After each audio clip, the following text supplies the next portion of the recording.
And good evening, everybody. It is Friday, November 9th, and what a beautiful evening we have here at the Eagles Nest as the Menard Eagles, the Holy Savior Menard Eagles, are welcoming a cross the river rival. The Pineville Rebels come to town into the Eagles Nest, 5A versus 2A, and I tell you what, David, the Menard Eagle football team and coaching staff are fired up for this one. Everybody on campus is fired up for this game. This is a renewal of an old rivalry. Now, and most rivalries are football rivalries. When I was a player back in the 70s, you know, they were in our district, and this was big. And even before then, and even a little after then in the 80s, Pineville and Menard was always a big game. You know, they're right there across the river. They're excited. We're excited. A lot of trash talking has been going on this week on social media. So it's all going to come to a head tonight. Both teams are hungry for a victory. It should be great. It should be great, and we'll talk a little bit more about that. But just to take a little personal opportunity here, it's kind of weird for me because I am a Menard alum back in 1983. Grew up in Alexandria, but currently reside and have so since about 1991 in the city of Pineville, and I serve as a city councilman for the city. The last 20 years, just started my 6th term as a councilman, so I'm actually calling the game tonight for the Eagles against the town I live in and the school that my children went to. But that's just the way it is. So anybody who's tuning in who's from Pineville and a Pineville fan, thank you for being with us. But I can't apologize for being an Eagle fan tonight. Got to be an Eagle fan tonight. And, you know, we have players and students that are from Pineville, you know, so they're hearing a lot. You know, the Harrisons, Scotty Harrison's out there, giving a shout-out to him. That's his school. Oh, yeah. You know, yep. And he's got a son playing here, you know, but he's all Eagle tonight along with all the rest of our Eagles. So, man, we are just excited about this game. And as you can look around the campus, you can see that everything's filling up. People are coming in, and, man. This is what Friday night football is supposed to be about, David. You know, I mean, as you spin the camera around and take a look, let me put us on that camera shot and get a good feel for the crowd that is coming in.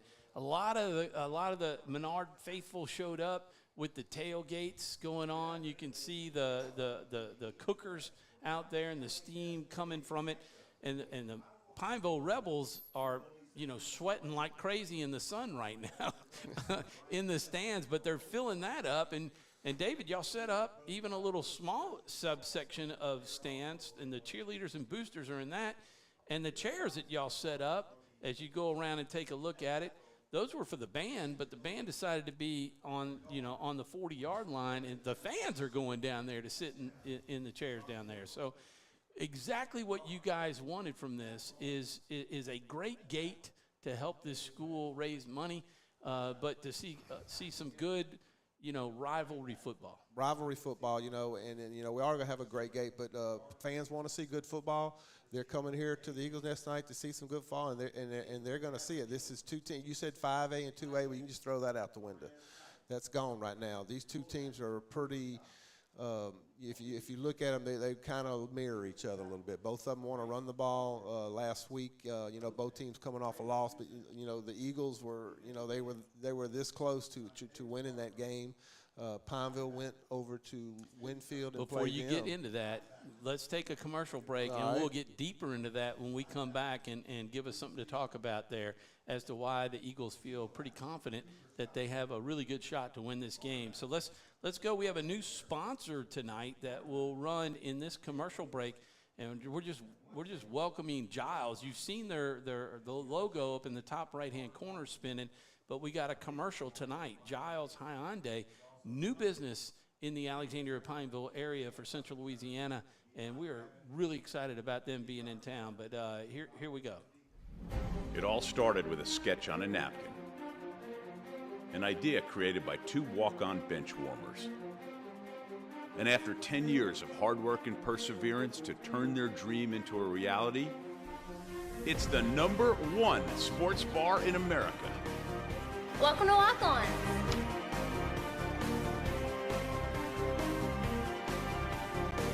Walk-ons, because everyone needs a little playing time. Is your vision just not as crisp and clear as it used to be? Are you having difficulty driving, especially at night? Are you over 40 and now needing reading glasses? If so, the trusted eye care team at Wallace Eye Associates is here to help with your family's eye care needs, just like we have been for nearly 40 years. Call Wallace Eye Associates today at 318-448-4488 to schedule your next eye evaluation. The 2022 Time Dealer of the Year, Bob Giles, is now the new Hyundai dealer in Senla. Bob earned the industry's most prestigious award out of 16,000 new car dealers nationwide. Hi, I'm Bob Giles, and I promise our team at the all-new Giles Hyundai will do everything possible to live up to the high standards that earned us this most prestigious honor. And with the utmost enthusiasm, we greatly look forward to serving you.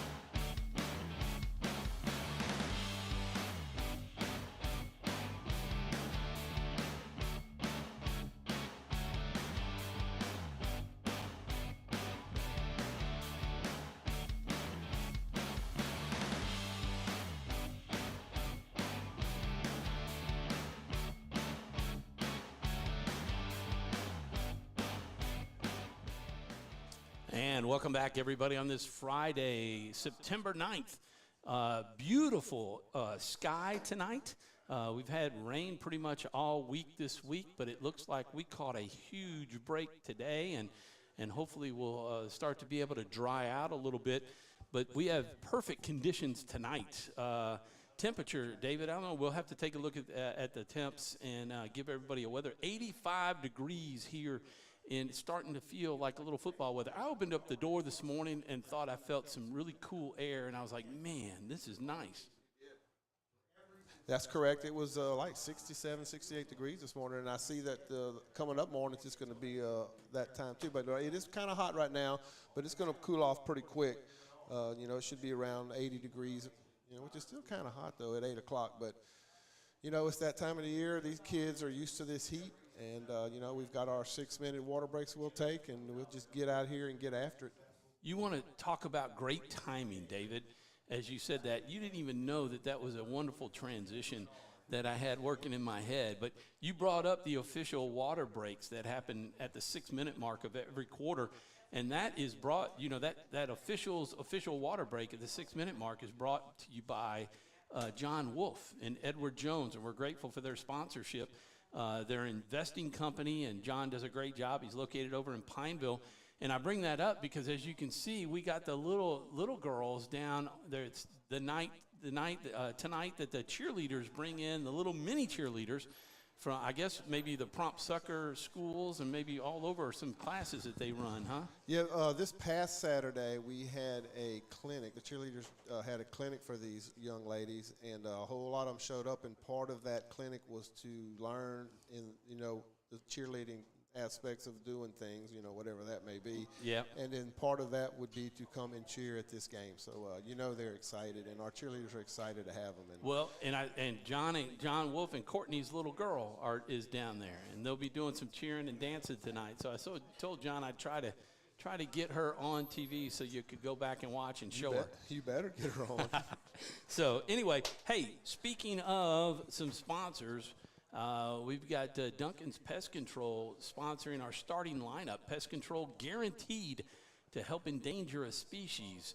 Call Duncan's at 443-4068, and they will do a great job because he's been serving me for 32 years and doing all my termite treatment as well and the yearly checkups and everything. So with our starting lineup, David, we've got left tackle, number 63, Gage Oser. Left guard, Braylon Dusang, number 78. Center is number 70, Brock Bordelon. Right guard, number 66, Jack Roy, a sophomore. And then we have right tackle, number 58, David West, a senior. And then we have the quarterback, Michael Henry, number 8, a junior. Running back, Ruben Seastrunk, number 24, another senior. Jordan Rich, no, I said that right? Jordan Rich, number 5, a sophomore.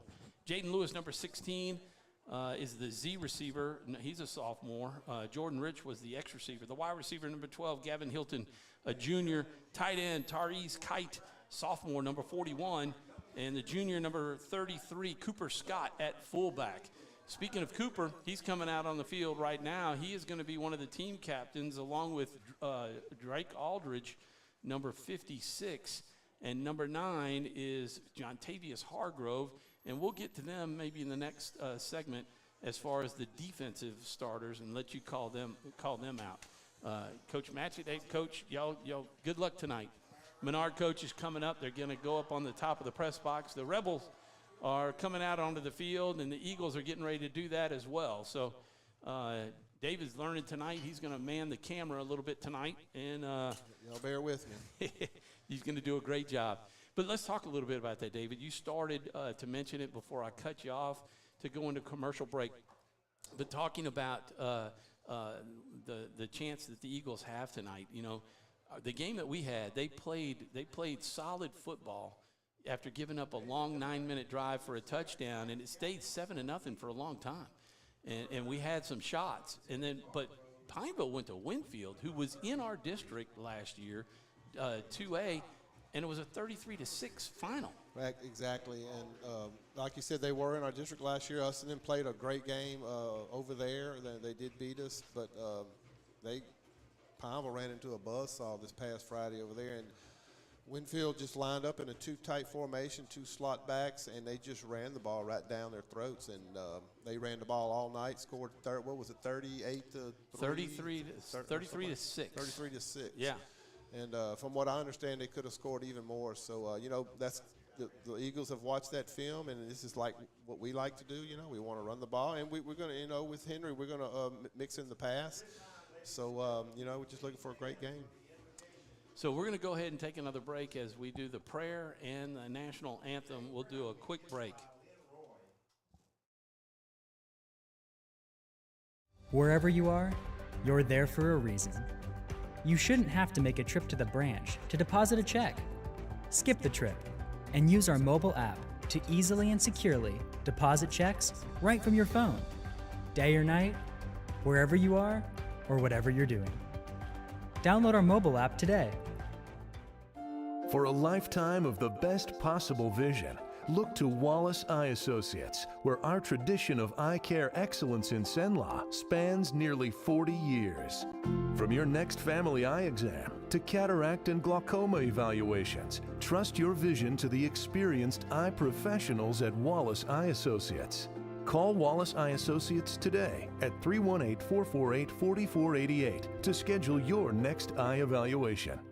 The fine folks at BK Distributors want to thank all the educators for weathering the storms, so to speak, through 2020 and beyond. Thank you for your dedication to our children. The end of the school year awards are now available. Any type of award, trophies, banners, plaques, they do it all at BK Distributors. So with school almost out, that means summer leagues are in full swing. New items, same great prices, and fast turnaround. BK Distributors, Highway 28 East, Pineville, behind Arby's.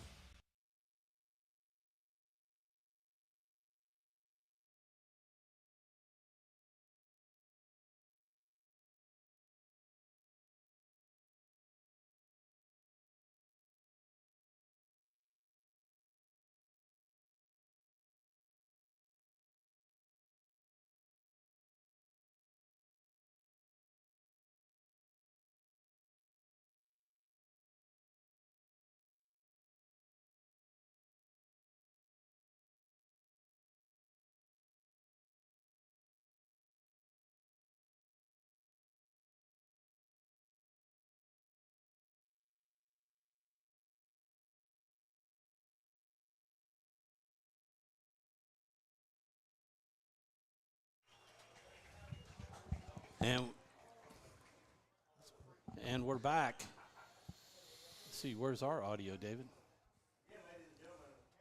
Mic check, 1, 2. Okay. Yeah, we're good. All right, there we are. I'm not sure what happened. We were trying to get the national anthem. I thought it was a nice gesture. Menard does not have a full band.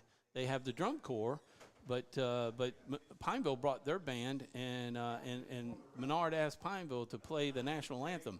And I just noticed, David, I guess the flag at half staff for Queen Elizabeth, who passed away this morning at the age of 96. So, just our thoughts and prayers are with the whole country of England and with the family as they mourn the loss of an incredible woman.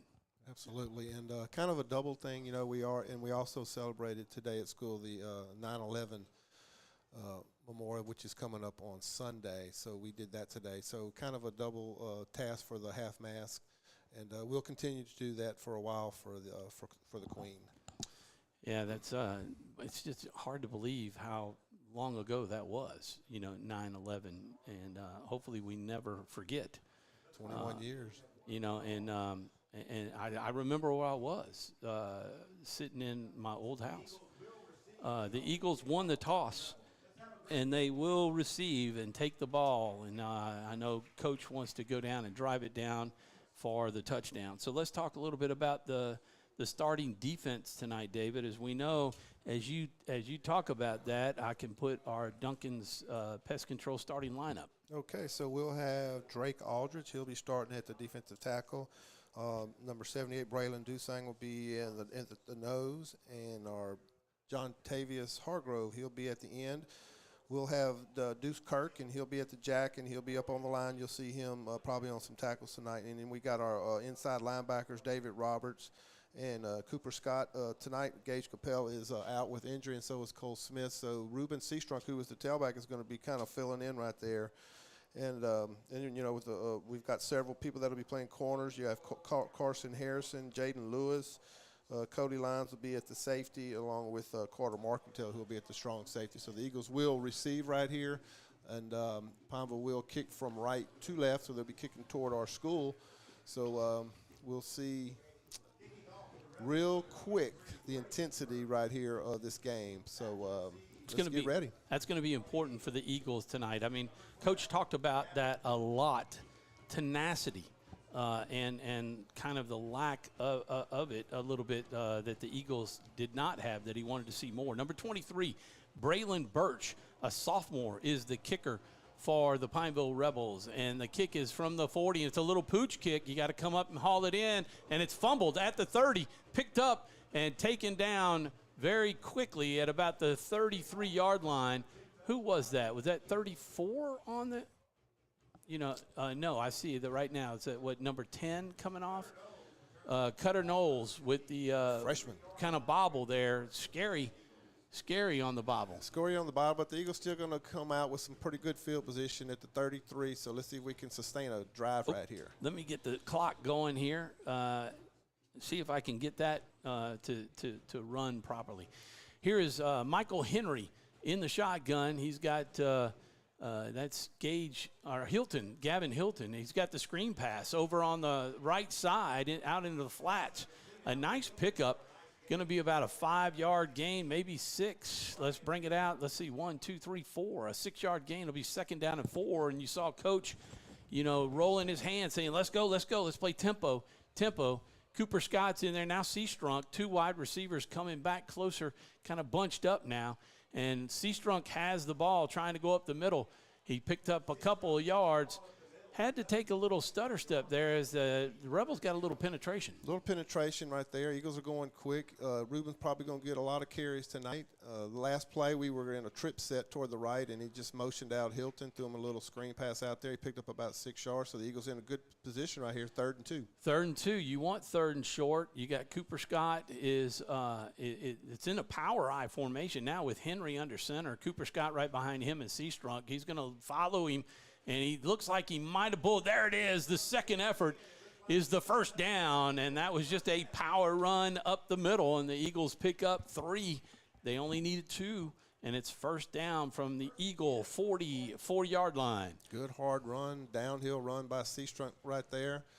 Like I said, hopefully we're going to see that a lot tonight. Offensive line, who you announced those starters, are going to have a good night tonight. Pineville is mostly in a 4-2-5, so you'll see 4 down linemen most of the time with them, and they're pretty big up front. So I'm looking. It looks like number 57, Cooper Brown, has got the start instead of Dusang, and he is at right guard. That's offsides on the defense as the end jumped off, but Dusang is in there. It looks like he flipped to the other side, but I saw 57.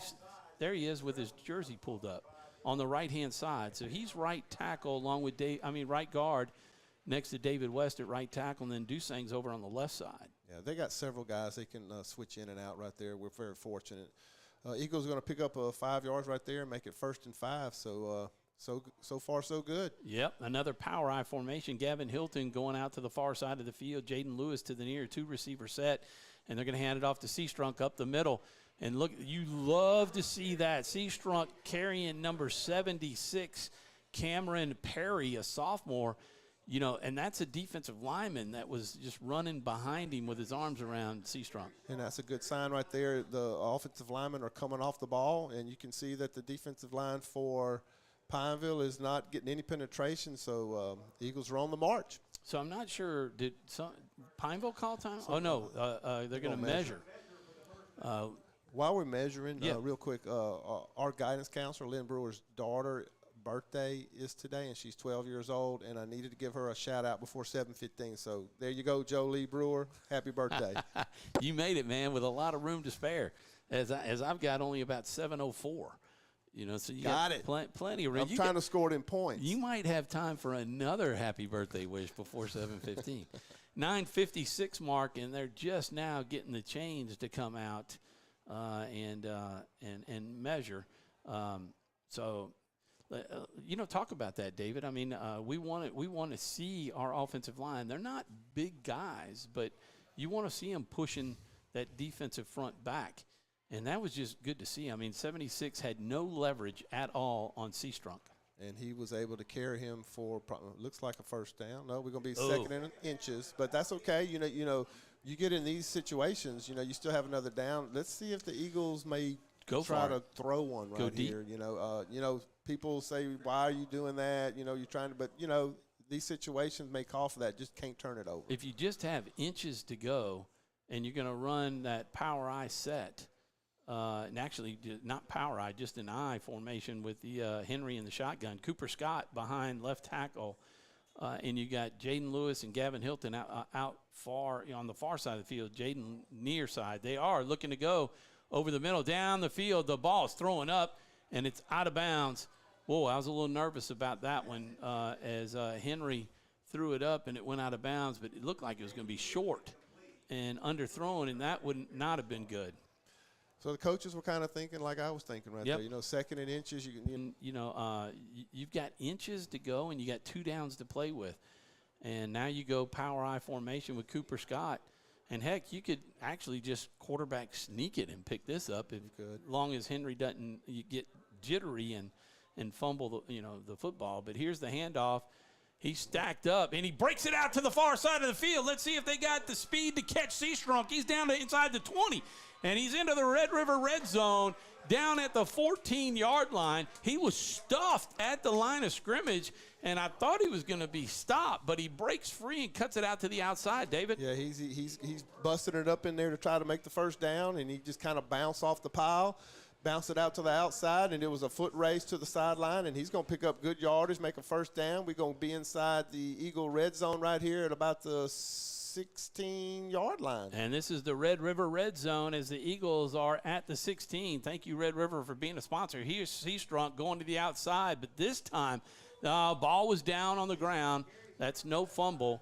It should be down no matter what. But nice play on the defensive side by Greg Willis, the senior, who wrapped up Seastrunk for only a short gain. I was looking like maybe a possible loss on the play, but Seastrunk able to eke 1 yard out of it. Second down at 9. We got about 9:06 to go, And don't pay attention to the clock on your screen because there's no way I'm going to be able to keep up with it just where my computer is located from where I'm standing. Here is Henry in the shotgun. Seastrunk to his left. Cooper Scott up there. Now they bring Hilton back. They're going to give it to Hilton. He's going to follow. They like that left side so far. And the ball is knocked out of Hilton's hands, but goes out of bounds after about a 5-yard gain. Maybe 4 to be second down and our 3rd and 5 maybe. Yeah, a little switch up right there from Ruben, giving him a little rest. 12, Gavin, he's going to have to carry a little bit of the load tonight. You know, he had a little problem last week holding on to the ball, but the coaches have coached him up, and they're going to give him another shot tonight. Well, he's going to have to tuck it a little bit more than that. The helmet got on it, and it came out. Fortunately, it landed out of bounds. 3 receivers, 2 to the near side, 1 to the far side of the field. That's Cody Lyons out there. Now we've got an offsides, a defensive encroachment, which is a big call for the Eagles. That will give us 5 yards, and it'll leave it just shy, maybe 3rd and 1 or 3rd and inside of a yard. Well, Tom, that's a real big penalty right there. And, you know, the Pineville coaches can't be too happy because, you know, we're probably having to throw it 3rd and 8. Yeah. You know, so now it's going to bring up about 3rd and maybe a long 1, almost 2. So we can, you know, you got 2 downs, so you can run right here to try to make this first down. Bringing in the beef. They got Drake Aldridge they ran in there, as well as Tyrese Kite. And they got Seastrunk. Maybe they'll try the right side here. They've been going to the left side. They liked it. Here's the handoff straight up the gut. He found the hole. That's a first down and more.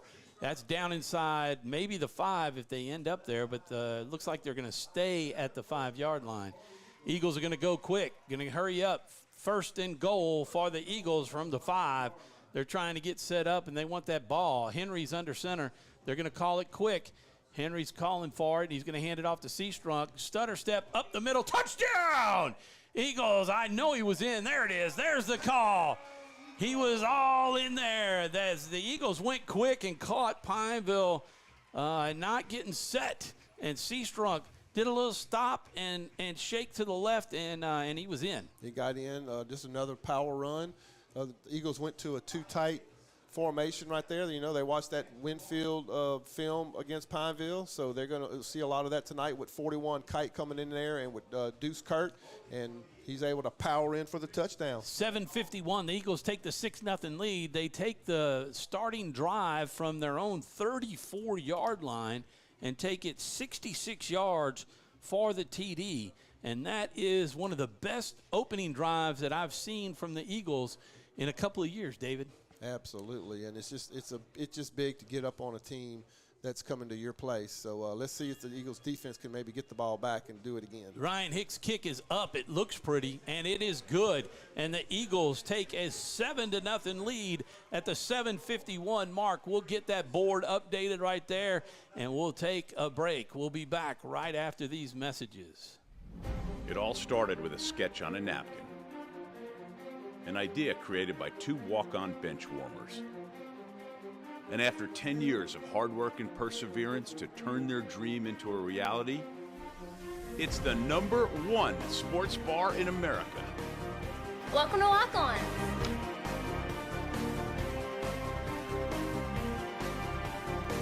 Walk-ons, because everyone needs a little playing time. The 2022 Time Dealer of the Year, Bob Giles, is now the new Hyundai dealer in Senla. Bob earned the industry's most prestigious award out of 16,000 new car dealers nationwide. Hi, I'm Bob Giles, and I promise our team at the all-new Giles Hyundai will do everything possible to live up to the high standards that earned us this most prestigious honor. And with the utmost enthusiasm, we greatly look forward to serving you. And we're back live here at the Eagles' Nest, and the Eagles have jumped all over the Pineville Rebels. 7-0 the score here on the first drive. 4:49 on that drive, 64 yards. The kick is high, and it is dropped inside the 5-yard line. Still looking for it. He's going to be tackled and wrapped up at the 1.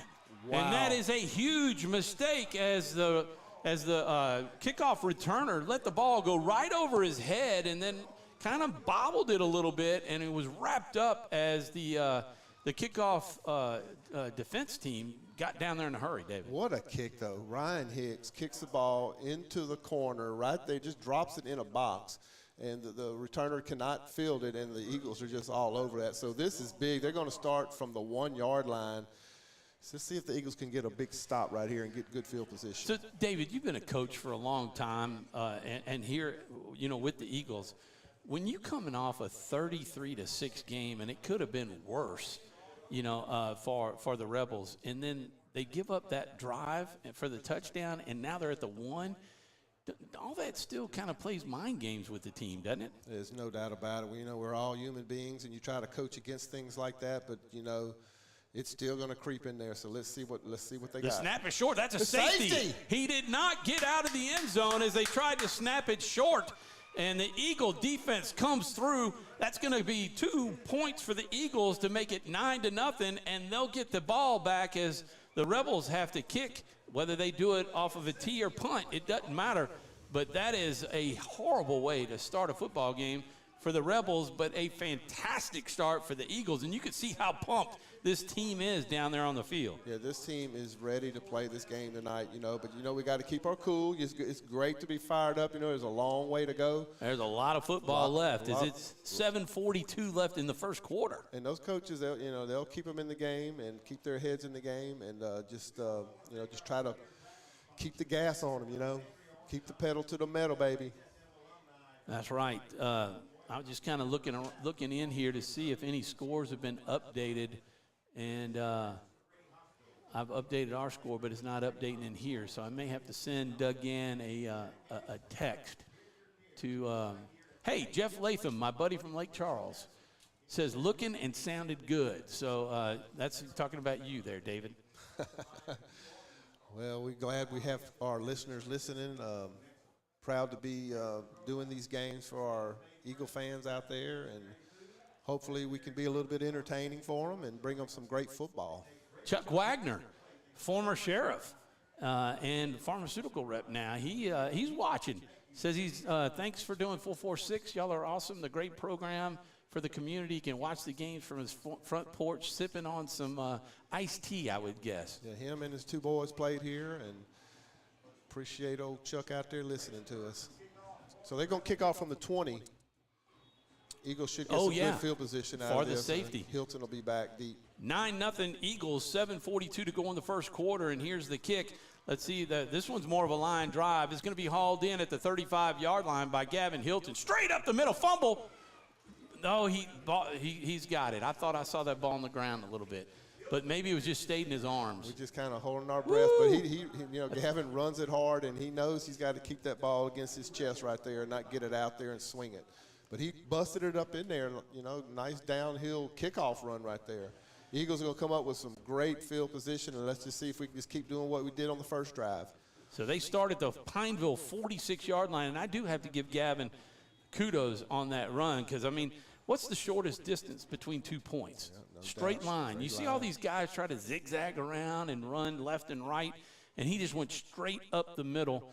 Or just straight. We call that running north and south. North and south, yep. Power I formation for the Eagles. Gavin Hilton going around the outside to give to Seastrunk, and he's met actually with the 1-yard gain is when he was finally met. He falls forward for another. It'll be a 2-yard gain.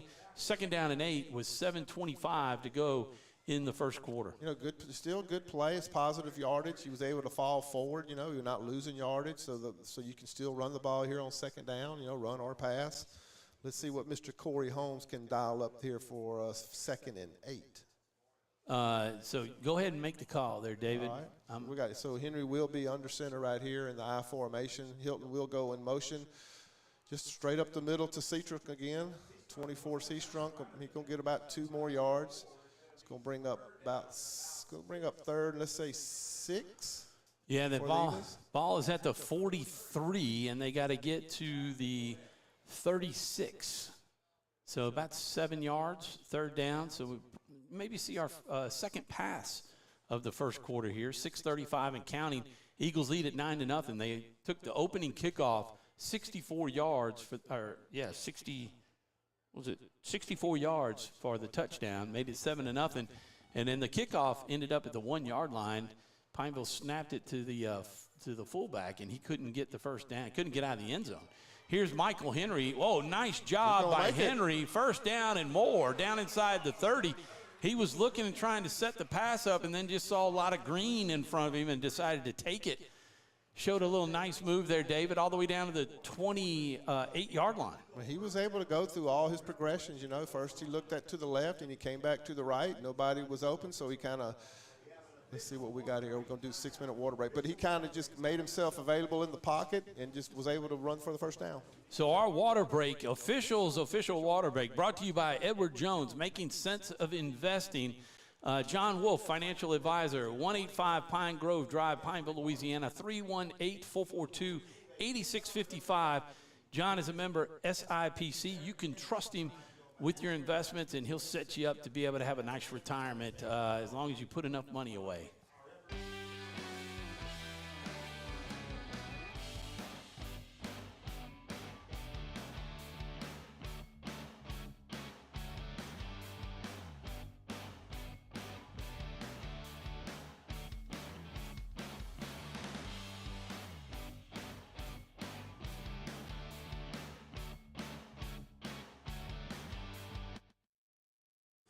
And we'll bring it out. 1st and 10 from the Pineville 28-yard line. 6:07 to play in the first quarter. And you see Henry in the shotgun. Cooper Scott leaning forward. He didn't get caught. The defense cannot get to Seastrunk. They had a shot. Number 26 was there. We don't have a name. Our 25, actually. Jacory McGill missed the tackle, and Seastrunk picked up big yardage. Call it 7 on the, maybe 6 on the gain. It'll be 2nd down and 4. Henry in the shotgun, 2 wide receivers to the left and far side. They give it to Seastrunk straight up the middle, and he is over at the 21-yard line, and that's going to be a pickup of a couple. It's going to set up 3rd and call it 2.5. The ball's just outside the red zone, at just short of the 20-yard line, and you got Henry in the shotgun, Seastrunk just to his right behind Cooper Scott. 2 wide receivers to the left. That is Cody Lyons and Gavin Hilton, and Jaden Lewis is the receiver on the near side, number 16. And now they're going to change the play and go back into the power I formation. 16 minutes on the play clock. Plenty of time as the Eagles are finding that. That's something Coach talked about Wednesday night. Here's the handoff to Seastrunk. Goes to the left. He stood up, dropped. They're inside the red zone, but it's going to be short of the first down. It's going to set up a fourth and short, we'll call it. You know, right there on that one, Ruben, you know, he tried to bust it outside. He's got to know where those sticks are. He's got to pick that first down up. This is going to be a 4th down play right here. 4th and short in the Red River Bank red zone, and they are just inside that red zone. Thanks, Red River Bank, for being our sponsor. You got 25-second play clock, so plenty of time. It just now started. So 4th and a yard. Seastrunk to his right behind Cooper Scott. 2 receivers to the far side. Jaden Lewis to the near. They give it to Seastrunk. He's going to be stopped behind the line of scrimmage. No penetration at all. And this time, number 25 does not miss the tackle, Jacory McGill. And that is a turnover on downs as they make it all the way to the 21-yard line, a loss of 1. You know, they're running that little midline right there. The play before that, when Seastrunk ran it, if Michael would have pulled that ball, now I don't know if they're calling or if he's reading it. You know, he had a lot of yardage to gain on there, so they might want to look at Michael pulling in some of those balls and running it himself. But that's a big play for Pineville. Yeah, huge stop. The Rebels now in the shotgun with their quarterback. They're looking to throw right off the bat out to the sideline, and it is tipped. Nicely done. And the quarterback and got a nice drop right there to break that up. Good play. You know, it's interesting, you know, that drive for the Eagles, their second drive, that was only 25 yards that they got down inside the red zone for their drive. I think 27 yards, we'll call it. And here's Pineville Rebels kind of just going to the line, not huddling, and then breaking. 2 receivers to the far side, 1 to the near. And they're going to look to throw. They got pressure coming. Intercepted by number 25 at the 22. He's down to the 10 and down out of bounds at about the 9-yard line. That's David Roberts out there, our all-state type running linebacker. Got back in his drop, perfect drop, and the quarterback threw it right to him, and he was able to get down the line of scrimmage. And he's going to be inside the 10, almost at the 9-yard line. Let's see if the Eagles can punch this in. We got to score a touchdown. Well, right you know, the Eagles just had turned it over on downs in the Red River Red Zone, and now they're back in it thanks to David West. Red River Bank Red Zone brought to you by, guess who, David? Red River Bank. Yes, sir. Power I formation. Michael Henry under center. Seastrunk this time not going to be stopped. He's making it down to the 5, and his forward progression. Why didn't the whistle blow? Whistle right what there. The heck? They carried him down. I mean, they played till they heard the whistle, and there wasn't one really. But, you know, that should have been called a lot earlier. Yeah, he's going to pick up about 4 yards right there. You know, they went to the eye, so they got the fullback in there blocking now. So Cooper Scott is leading them up there in the hole. Let's see if we get some more Ruben Seastrunk right here. 3:31. We'll pull this in a little bit closer and see if we can see the play. There's Seastrunk. Boy, he is met with some penetration. Where's the whistle? His forward progression was stopped 10 yards ago. I mean, credit the defender. He didn't do anything wrong. You know, I think that's at number 25. He's really come. Jacordy McGill making a big difference, huh? Yeah, the officials are going to have to be more emphatic with their whistle blow. You can't just let them drive a guy back 10 yards and then take him to the ground. That's twice in a row. 3rd and goal, and it's, you know, a loss of what, 2 on the play. It's going to be 3rd and goal from the 7, and then he ran him back about 15 yards and dropped him. So Michael Henry in the shotgun. He's got Cody Lyons over on the left. You better get rid of it. There's the pass, and it's overthrown. He was going to Gavin Hilton, and he was hit right as he got rid of the ball. We're going to see Ryan Hicks now, and we'll have a little field goal try, I would imagine, on 4th and goal from the 7. He's got the leg for it. 2:34 to play on the clock. It's 9-0 Eagles. They're trying to make it 12-0. Pineville had a blitz on right there, and actually Michael got hit pretty hard from behind, but he got it off. So we're going to see Ryan Hicks try about let's see what we got, 24 yards? Yeah. Almost an extra point. 20, at the 14, 24, 2:34 to play. The snap is good. The kick is up. Looks good from here, and it is. The Eagles put 3 more on the board in the first quarter. They lead it now 12-0 with 2:29 to go. Let's do a quick commercial break here, David. Let's see. Let's roll this. I think we were right there. Wherever you are, you're there for a reason. You shouldn't have to make a trip to the branch to deposit a check. Skip the trip and use our mobile app to easily and securely deposit checks right from your phone, day or night, wherever you are or whatever you're doing. Download our mobile app today. For a lifetime of the best possible vision, look to Wallace Eye Associates, where our tradition of eye care excellence in Cenla spans nearly 40 years. From your next family eye exam to cataract and glaucoma evaluations, trust your vision to the experienced eye professionals at Wallace Eye Associates. Call Wallace Eye Associates today at 318-448-4488 to schedule your next eye evaluation. And we're back live. Ryan Hicks with the ball set at the 40-yard line, 2:29 to play, and we're just in the first quarter, David. Here's the pooch kick, this time going down around the 20. It's going to be hauled in at the 23. Number 3 has it, trying the sideline, and nice job by John Tavis Hargrove with the tackle coming from the other side. Yeah, That's an nice. interesting call, David. I mean, I guess changing it up as opposed to what really happened on the first kickoff? Yeah, you know, and those kicks are on purpose. So, you know, we don't want to give them a chance to run back a kickoff right here. So it's a nice another little kick right here, just trying to drop it in a little hole where no one's at, and he did a great job of it, and the kickoff team is doing a great job of covering. So the defense has done a nice job so far. They forced basically two turnovers. They got the safety from the 1-yard line, and then David Roberts with the interception. So the Pineville Rebels have like -1 yard in 2 drives, and here's a snap up front. Boy, that is red, and boy, going nowhere. Dusang blew that up, and everybody else came in behind him for the tackle. Let's see who else was in there. That was John Tavius he was made, number 9, Hargrove, he just made the tackle on the kickoff, and several other Eagles for a loss of 1 as they stopped his forward progression. Under 2 minutes to play in the first quarter. And again, number 9, Jalen Whitty, the quarterback, number 10, in the shotgun. He's got an up back. This time they snap it to him. The throw is short. And, boy, played really, really nicely and wrapped up. Look who that is, Tom. Number 24, Ruben Seastrunk.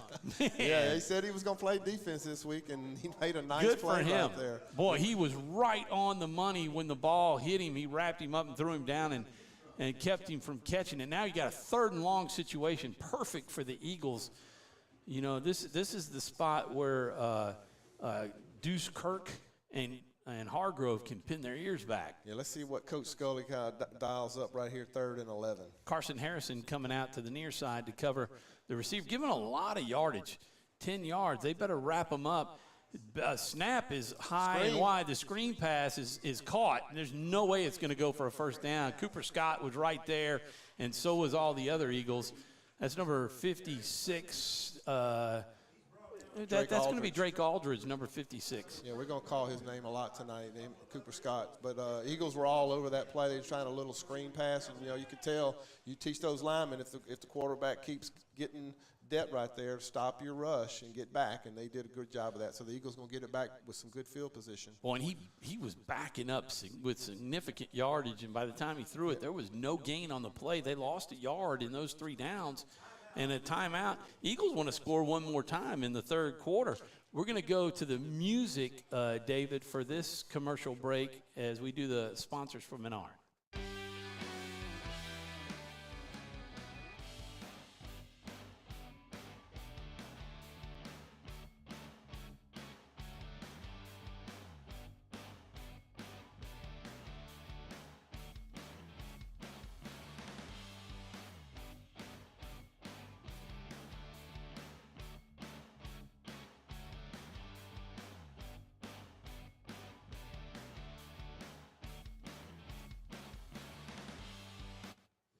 Got a nice shot of the cheerleaders as they're all lined up.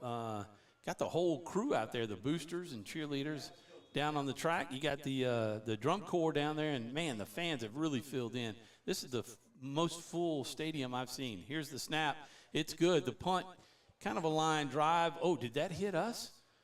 Somebody's got to call Carson Harrison off. They're not acting like it. Ooh, thank goodness. That was close. Carson was very close to that, and nobody called him off. You know, there's a term that we use, and the get out of the way. Well, you can say that, but it's Peter, and you holler, Peter, Peter, Peter, Peter, and you're supposed to just get the heck out of the way. And yeah, but that obviously did not happen. You have to call Peter right or Peter left, right? Because, I mean, you could run right into it. Do you head to the sideline or what? You run to the sideline, but that was almost disastrous right there. Yeah, not exactly what they would have wanted. But Menard has it at the 40-yard line to start their 4th drive. So far, Pineville, I think, has -2 yards. The Eagles lead at 12-0 with 1:07. They got bunch receivers with Cooper Scott there, and it's Gavin Harrison, and they're going to get 5 yards. I tell you, let's talk a little bit about that. It's only a lot of football left, David. A whole lot. But that is, 3 penalties and all encroachment by the defense and 0 penalties. I'm going to knock on my head for wood. And, so far for the Eagles, right? Yeah, and we've talked about discipline that ball. many times. Discipline football, no turnovers, no penalties. Pull that down a little bit, David. Here's Gavin Hilton. Yeah, well, let's see. Get it right here. Oh, there we go. Doing a good job. I zoomed it in a little bit. I forgot. I can pull it out a little bit, but when we were down there at the goal line, I kind of zoomed it in a little bit. I missed the field goal down there. Did you? I think I might have. It's all right. It's a lot to keep up with, doing it up here. If you can't multitask up in this booth, I tell you what, bind. Don't make us chew gum. Here's Gavin Hilton with the carry. It's going to be a short pickup, maybe just inches, if anything at all. It's going to sit up 3rd and call it 5 and some inches. And actually, we don't have to run the play. We could just run it all the way down and just let that play clock go. I think we will. And flip the field a little bit for the second quarter and give these guys a little bit of a rest. 10 seconds on the play clock, 7 on the game clock, 12 on the play clock. So that's what we're going to do. The Eagles will have one of the first leads in a long time at the end of the first quarter. And it is 12-0 Eagles as we will take a break and go into get ready for the second quarter. Let's get this break going right here. Wherever you are, you're there for a reason. You shouldn't have to make a trip to the branch to deposit a check. Skip the trip and use our mobile app to easily and securely deposit checks right from your phone. Day or night, wherever you are or whatever you're doing. Download our mobile app today. For a lifetime of the best possible vision, look to Wallace Eye Associates, where our tradition of eye care excellence in Cenla spans nearly 40 years. From your next family eye exam to cataract and glaucoma evaluations, trust your vision to the experienced eye professionals at Wallace Eye Associates.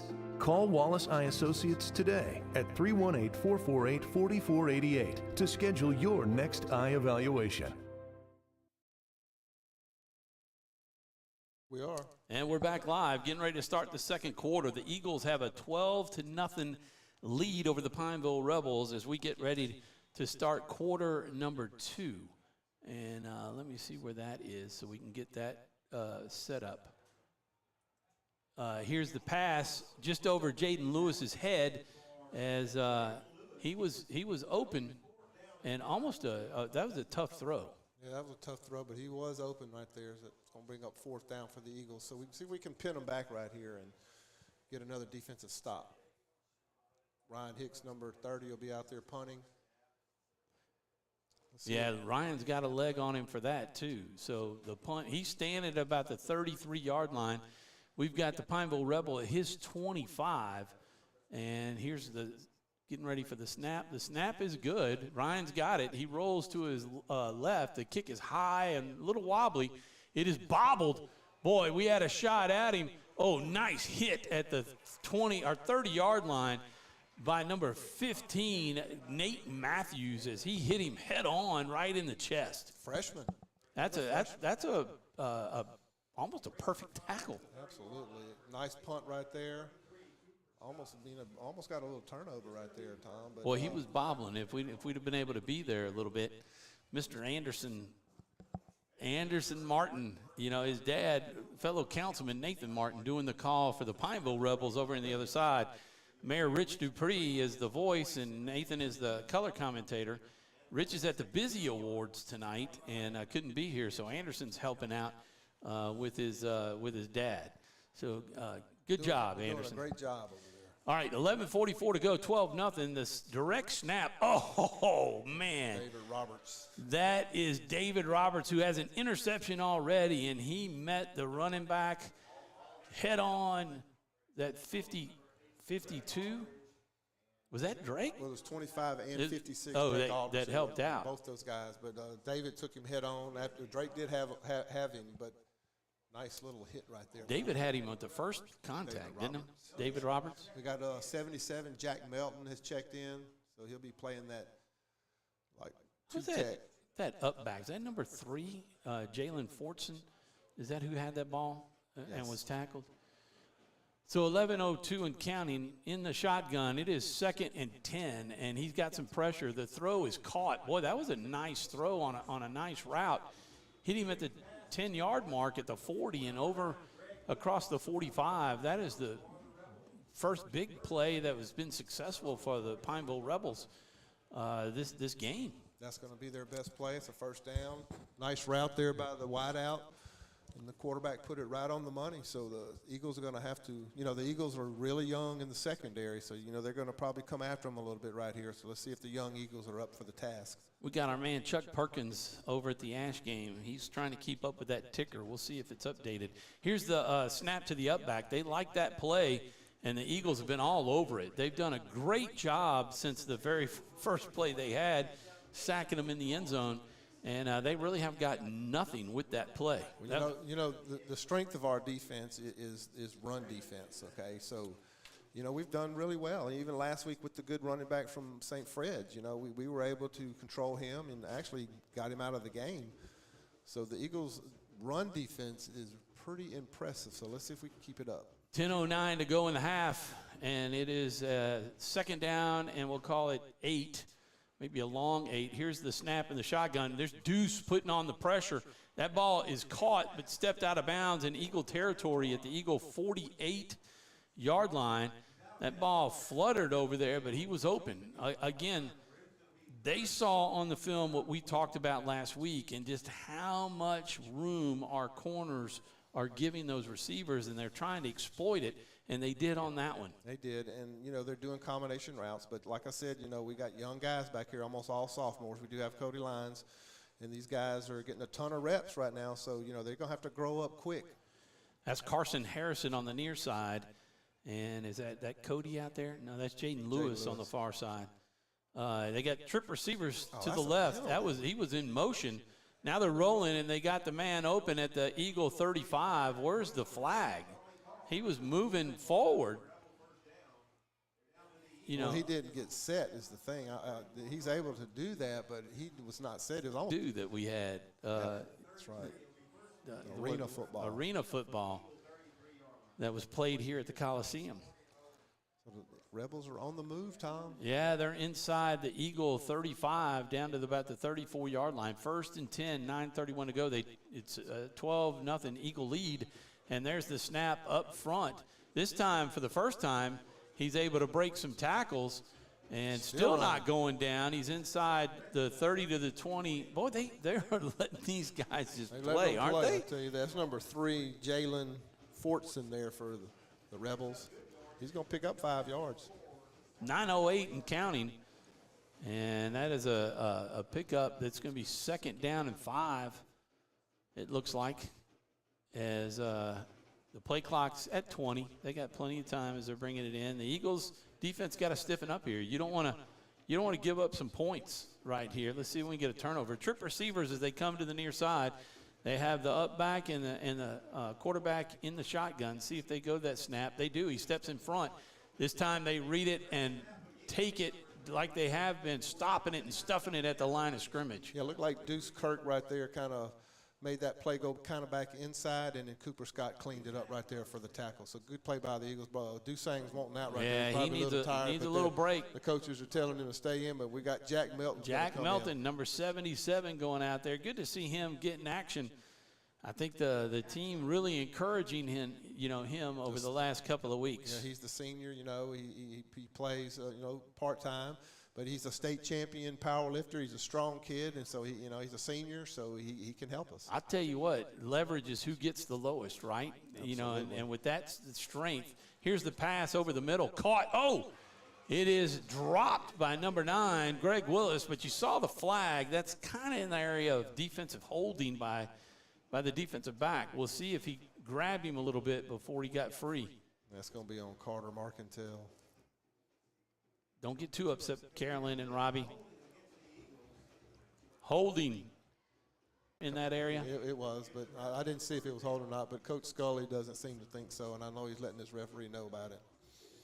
As long as he stays in his coach's box. Yeah, play was completely away from where the ball was thrown. But this is the best drive of the night for the Rebels as their drive started. Where did it start? I forgot to write it down. David, do you remember? Well, I think they started at the 30. They're on 30. At their 30? Yeah, with the punt, right? With the punt. We didn't gain very many yards at all. Maybe the 35. They didn't mark it off long enough. That's one of those spot fouls. So now the Pineville Rebels are inside the Red River Bank red zone. We'll throw that up real quick as go back to the shot. And that Red River Bank red zone is inside the Eagles area. And the snap to the up back, he got through the line. No penetration for the Eagles on that play. And he gets down to the 10, and that could be it's still going to be 2nd down. And they got to get just inside the 5 to get the first. Jack did spelled Dusang for a little bit. Nice job, Jack. 7:28 and counting, 12-0. The Eagle defense looking to get a hold right here. I know Coach Scully waiting anxiously to see if the Eagle defense can come up with a big stop. Rebels are in no hurry either, so that kind of plays into our hand too. So in the shotgun, let's see if he steps in front like he's been doing, and he does. They're going to try the middle there.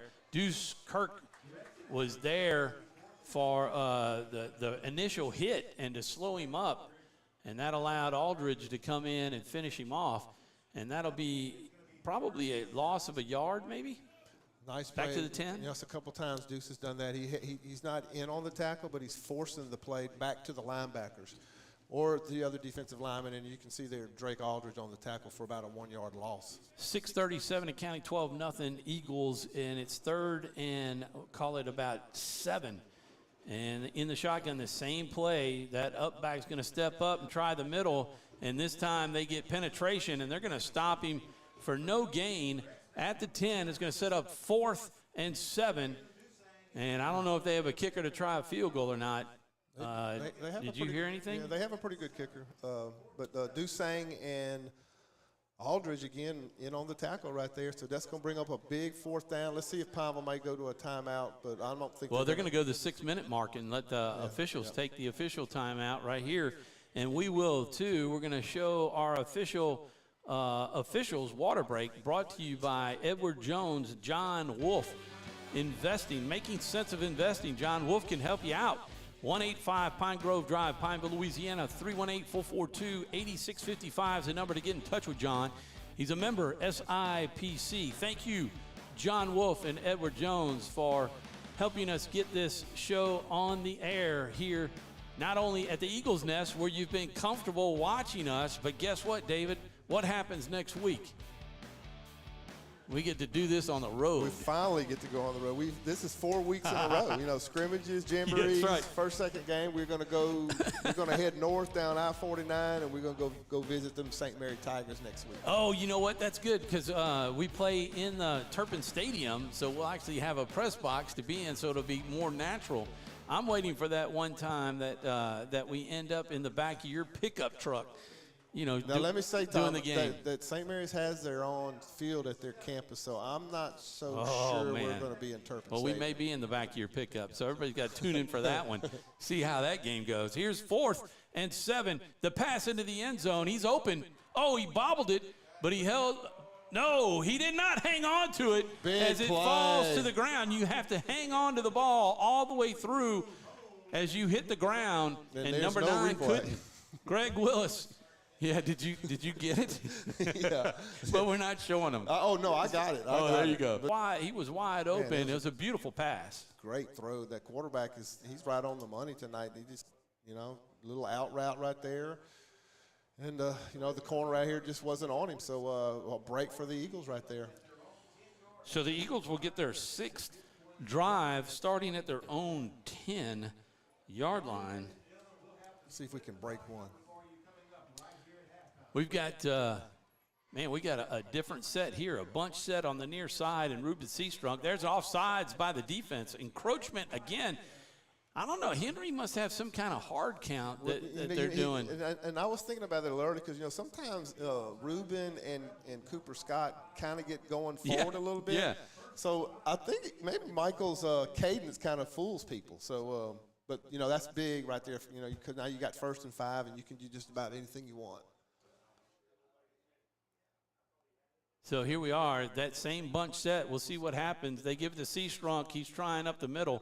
On the ground, that's going to be, looks like no gain, that he fell, so 2nd down and 5. That's why the 1st and 5 is so big. He might have got a yard, maybe, but you're not 2nd and 9, you're 2nd and 4 that's right here.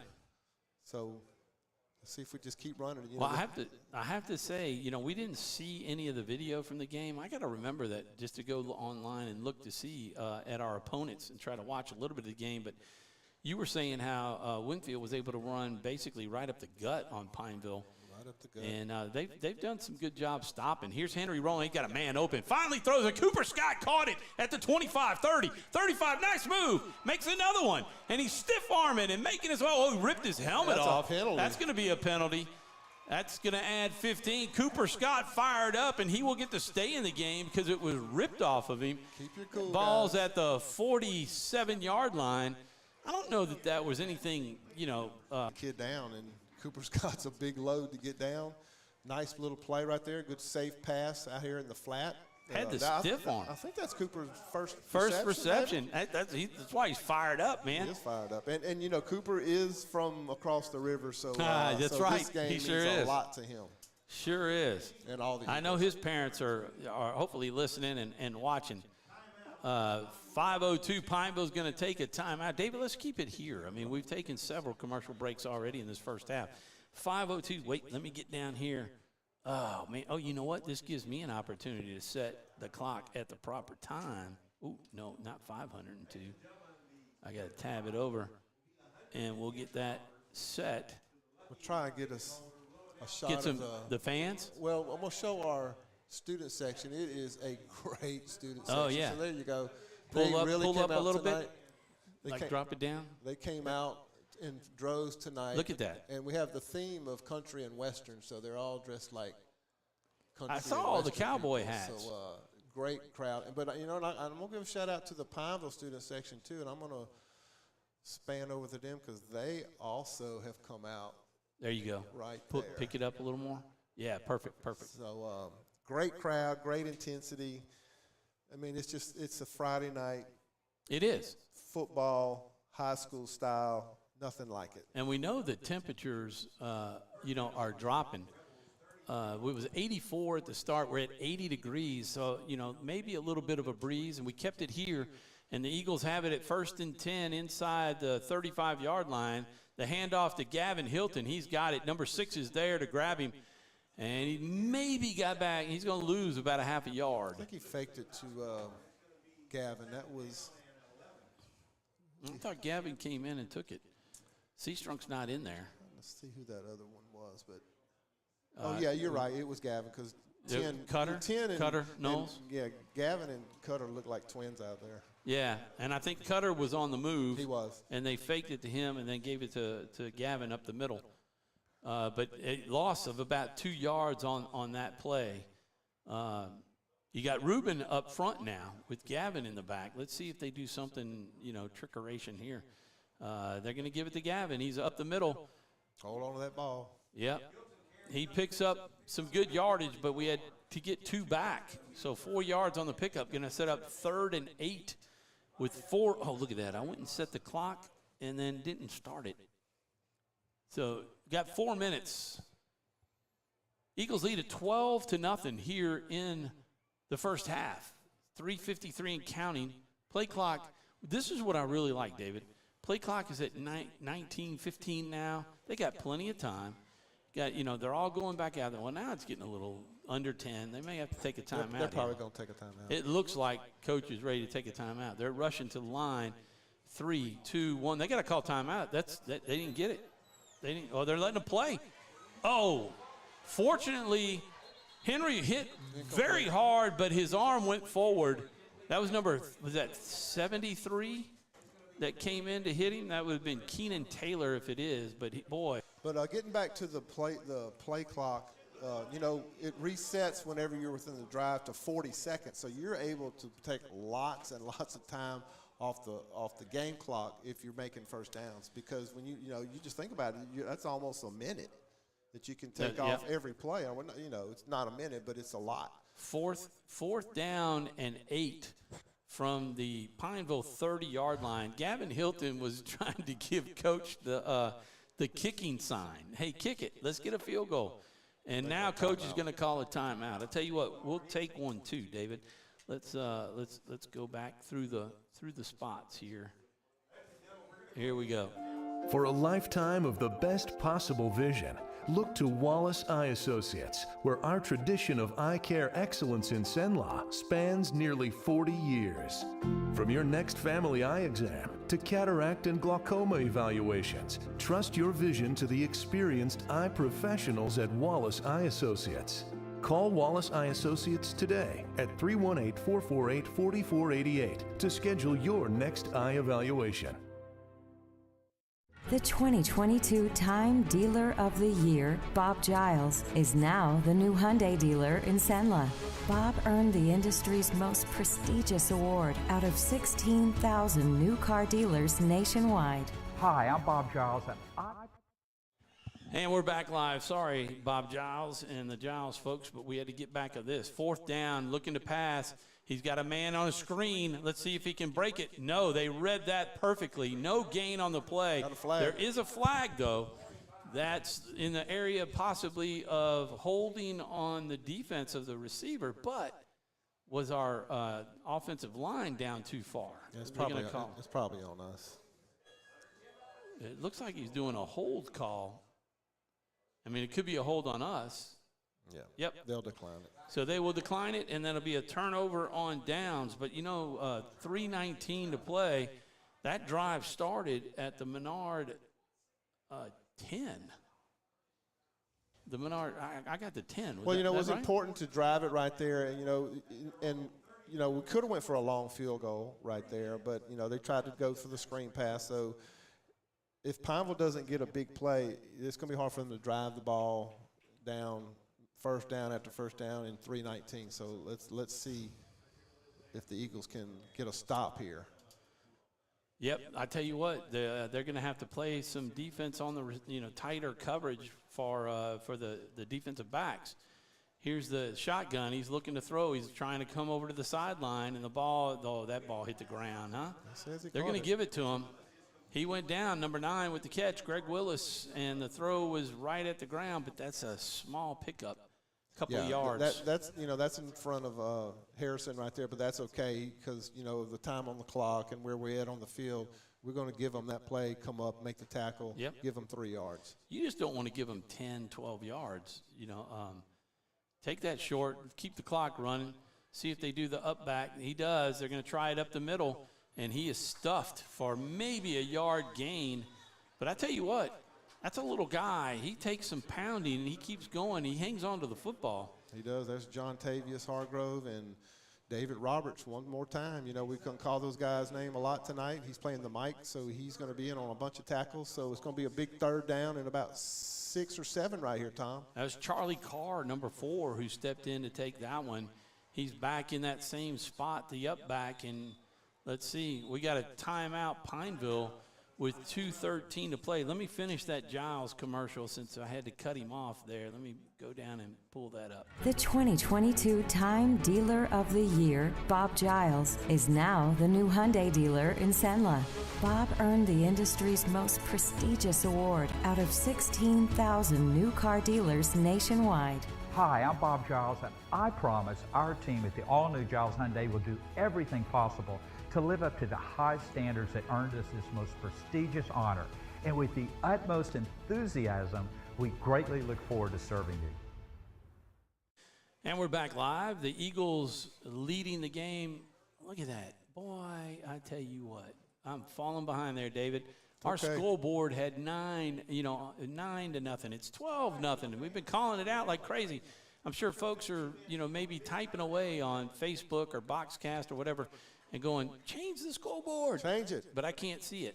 2:13 left right here, Tom. 2:13, and it is 3rd and long for the Pineville Rebels. They do that up back, but now they pitch it back, trying a little trickeration. Ball over the middle. And, boy, nice job. Who is that tall fella? Number 25 for the Eagles. David Roberts got a hand on it and at least kind of just messed it up for the receiver. Kind of a strange time to run that play whenever you're expecting pass, but he handed and got it back to the quarterback. And David Roberts got in his drop right there and got in the quarterback's vision and broke it up. I just saw on our ticker that St. Mary's leads Buckeye 6-0 in the second quarter. St. Thomas More 28, Ash 13 in the second quarter. That's an update.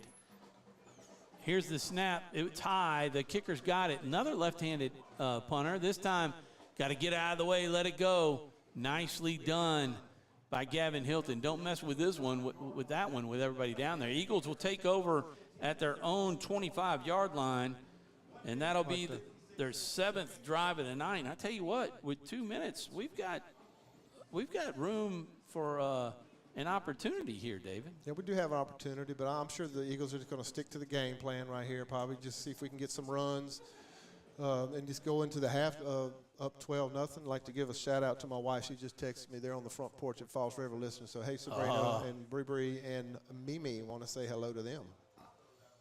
All right. Nice. Thank y'all for tuning in. That's the life down there, David. Oh, it is. In the shotgun, right there, Ruben was leaning forward. Here's a pass on the outside. Gavin Hilton's got it out to about the 32-yard line, pick up of 7 or so. And, boy, they've got to get Seastrunk to not lean forward. I'm not sure what's happening on the cadence, but he's got to adjust. No penalties right here. I asked Coach about it, and he said, he's just so anxious. I'm like, yeah, but, right now, fortunately, nobody's seeing it. But that could be real costly. Here, Henry in the not shotgun, but he was back to pass. He wasn't a shotgun.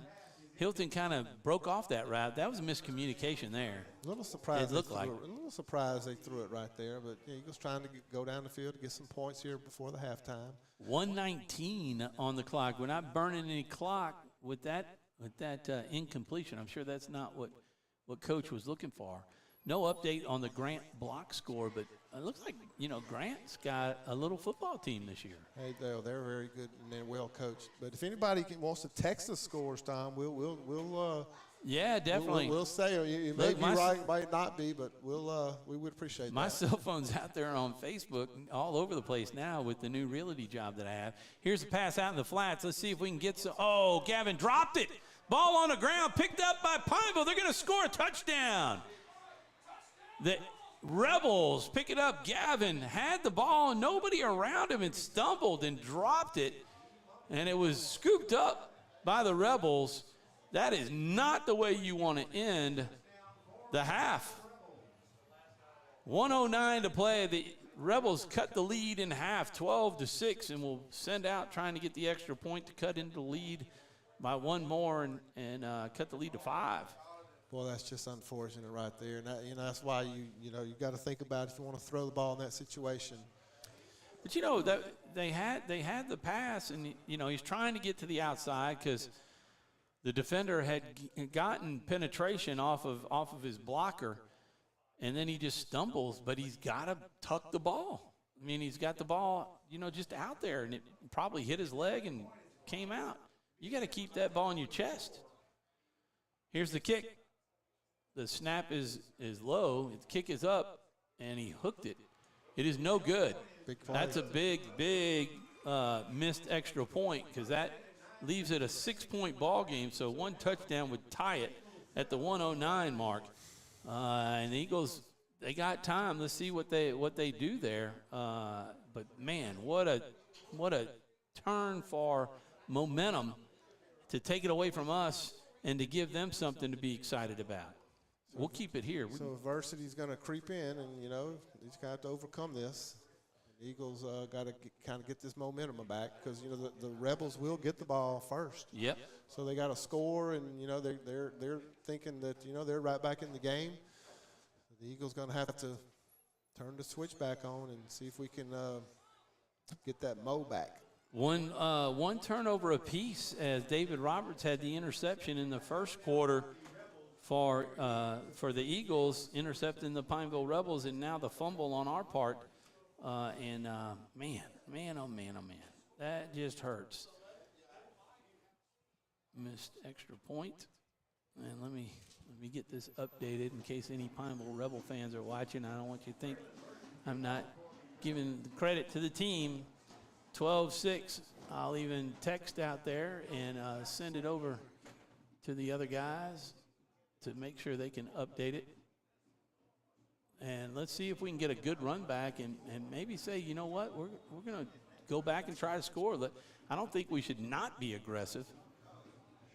Here's the kick. It's high, going to be hauled in at the 24. Flag on the play, so they're going to back the kick up 5 yards as the kickoff team got ahead of the football. Yeah, if you're all sides, it's a dead play, so there's no play right there. So they're going to put them back to the 35. Eagles should get good field position out of this. You know, Gavin's right back in there, so, you know, he's just going to have to let that play go, and, you know, we're going to need him. Yeah, you know, I mean, you can't. I mean, he's too important, you know, to the team right now, and he's just got to get his head right and start tucking that ball. 1:08 to go in the first half. The Eagles do have the lead, 12-6, and we got an opportunity to do something big here. They're going to go back to Gavin. He's going to haul it in at the 24. He's up to the 35, down the sideline. He's weaving in and out, hanging on to the football, down to the 48. So the Eagles, I tell you what, with 1 minute to play in the first half, if we could get a couple of decent 10-yard, 12-yard pickups, we might be able to at least squeeze a field goal out of this. Get a field goal try. But Tom, you got to be real careful right here. You know, you can't have any more turnovers in the game, but especially at this point. Yep, definitely right. So the Eagles get their 8th drive at the Menard 40. Is that the 47? At the 47, yes. Yeah, 47-yard line.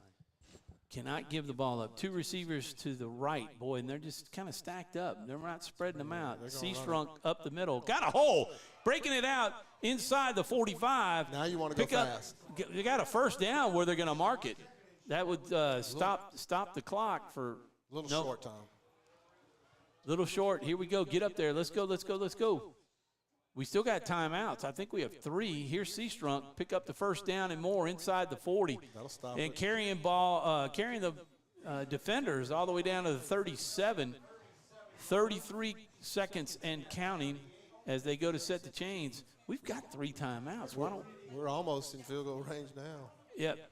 So we're going to try it again. Under center. Hand off to Ruben. They're running it outside.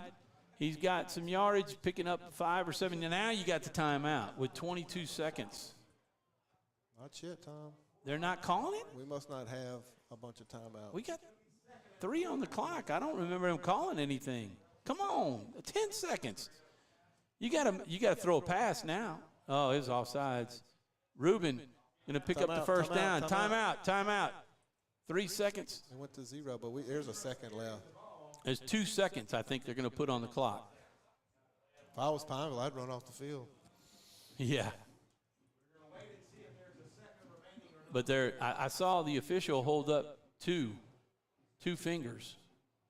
That was the line judge as he was walking up. Well, Coach Charles definitely got the timeout before it went to 0. Got to get Ryan. Of course, it is a timeout for the Eagles. Ryan Hicks is out there. Let's see, all the way down to the 26-yard line? 26, so it should be about a 43-yarder. To the Pineville 26. That's a heck of a little run there. You know, we're at the 47, so that's 3 and 4, 20, 24, 27 yards of offense. 43 yards. 43-yard field goal attempt. With 3 seconds to go on the clock is what they put on there. And here it is. The snap and the hold got to be good. There it is. Ryan Hicks has kicked it. It's high enough. It's going to be short. Oh, my gosh. Just got underneath it as the clock runs out the first into the half. And we will take it. And we'll also take a little break here and come back. And you'll have an opportunity to see the Eaglettes and the dance line when we come back. It all started with a sketch on a napkin. An idea created by 2 walk-on bench warmers. And after 10 years of hard work and perseverance to turn their dream into a reality, it's the #1 sports bar in America. Welcome to Walk On.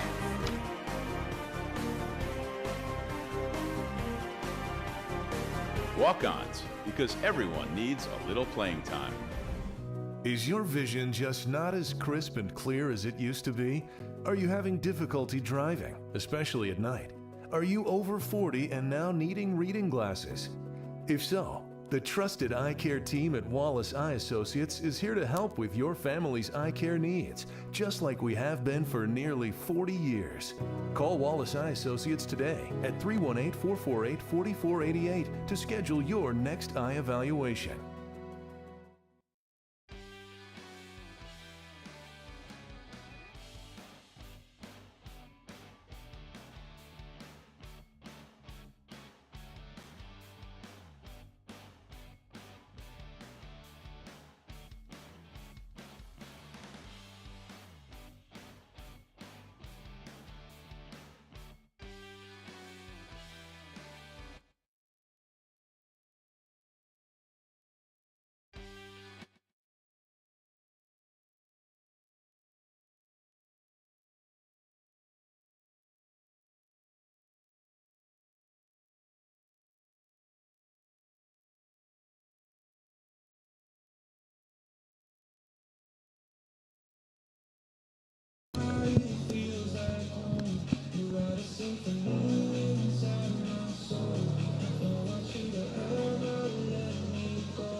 all started with a sketch on a napkin. An idea created by two walk-on bench warmers. And after 10 years of hard work and perseverance to turn their dream into a reality, it's the #1 sports bar in America. Welcome to Walk On.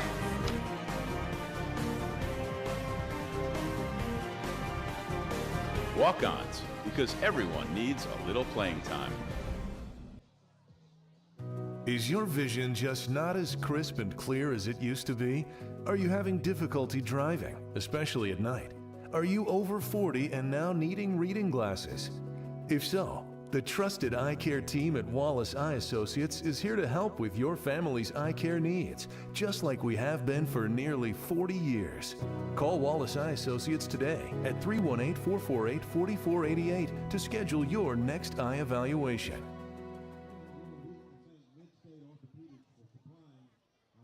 The 2022 Time Dealer of the Year, Bob Giles, is now the new Hyundai dealer in Senla.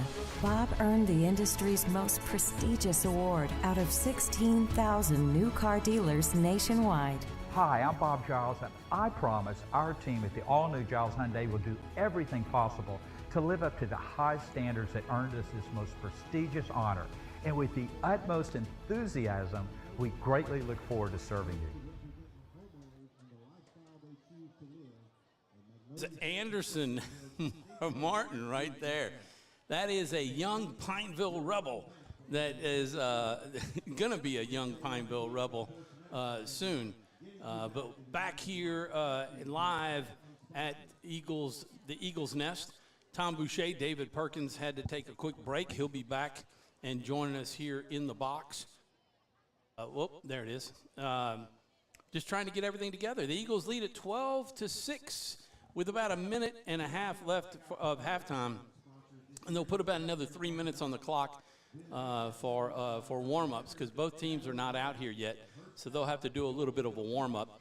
Got to run. You do a big shout-out for a young group of folks down in New Orleans that are tuning in. My son Chase Boucher in from New York. Cindy just took him to New Orleans to spend some time with some friends down there, Tori, and I'm not sure who else is down there with them. But thank y'all for watching and taking time out of your Friday evening to tune in and watch our broadcast of 446 Sports and the Menard Eagles versus the Pineville Rebels. Of course, Chase was a Pineville Rebel and graduated from there in 2008, and heck of an actor on the stage for the Magnet program, the theater program for the Pineville Rebels, and then he went off and has moved to New York, trying to get his acting career going there and working full time. Something that his mom and I are very proud of. So thank you for watching. Thanks for everybody who's tuning in tonight to watch the game. And I hope we have some Pineville Rebel fans that are out there, watching us. And watching the game with the opportunity to see your children and your young men on the field playing. It's 12-6, and the Eagles jumped out on top. They took the first drive, a total of 64 yards for the touchdown, and took a 7-0 lead. And then the kickoff was bobbled, but hauled in at the 1-yard line. The Eagles stopped them and tackled them at the 1. And on the very first play, did not make it out of the end zone, and the Eagles had the safety. So they took a 9-0 lead at that point, and then the Eagles got the ball on an interception on Pineville's next drive. And they took that down and ended up with the field goal, and that made it 12-0 at that point. And then a turnover in the second quarter, fumble by Gavin Hilton, and the Pineville Rebels scooped it up and took it in a good 20-25 yards or so for the touchdown. And that's what brought us to the 12-6 mark, because they missed the extra point kick, and we are at 12-6. David, I was just kind of doing some quick math. First time I've really had time. I got to thank you for doing the camera work. Dave's doing an excellent job on the camera work and doing the color commentation and running our audio board. So that gives me a chance to do play-by-play and kind of run the production side of it on the computer to do the commercials and try to update the score so that on that ticker down there you can see an updated score and we'll try to keep. We may need somebody to text us what it says. No David. one scored yet. There's been a tough time scoring here in Alexandria. Man, I tell you what, if y'all can read that, shoot us a text with what it says down there. So I did a little bit of math, and in the first quarter, Pineville I had as a -2 yards.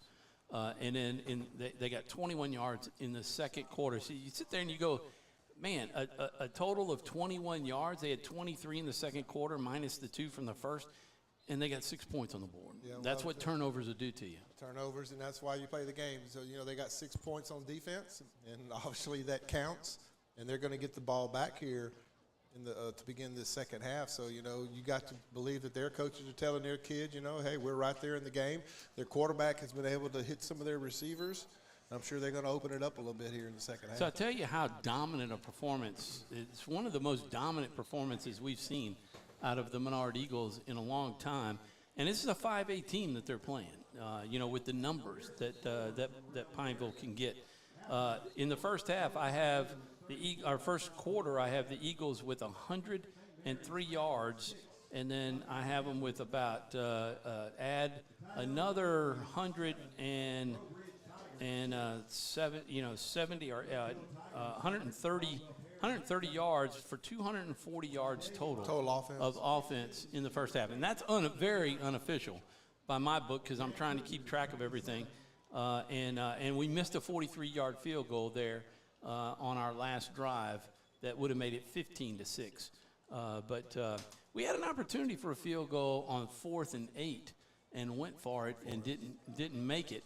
And we might have had 3 points there if they go. I'm glad they gave Ryan a chance to kick that ball. He just got a little underneath it. Yeah, and it was a 44-yard attempt. It was basically the same way he kicked a 47-yarder last week. That was a little bit short, but I think he just missed them just a little bit because he absolutely has the leg to make those. So Eagle defense will be out first right here after the kickoff, and it's not imperative, but it would be nice if we could get a 3 and out and get the offense back on the field and get some points. Yeah, I still got the St. Mary's game at 6-0. And they're playing Buckeye, right? And they're playing Buckeye, and that's at the half. I think they're at Buckeye, if I'm not mistaken. Yeah, St. Mary's played Abbeville last week on the road, and it was a 21-7 game. Abbeville is an athletic team. Peabody 19, Faraday 14 at the half. Tioga 7, Breaux Bridge 6 at the half. Grant 27, Block nothing at the half. That's not a surprise. And I had an updated score. Here's St. Mary's 6-0. Ash is trailing St. Thomas More. And let's see, Booker T. Washington, we don't have anything on that Bolton score.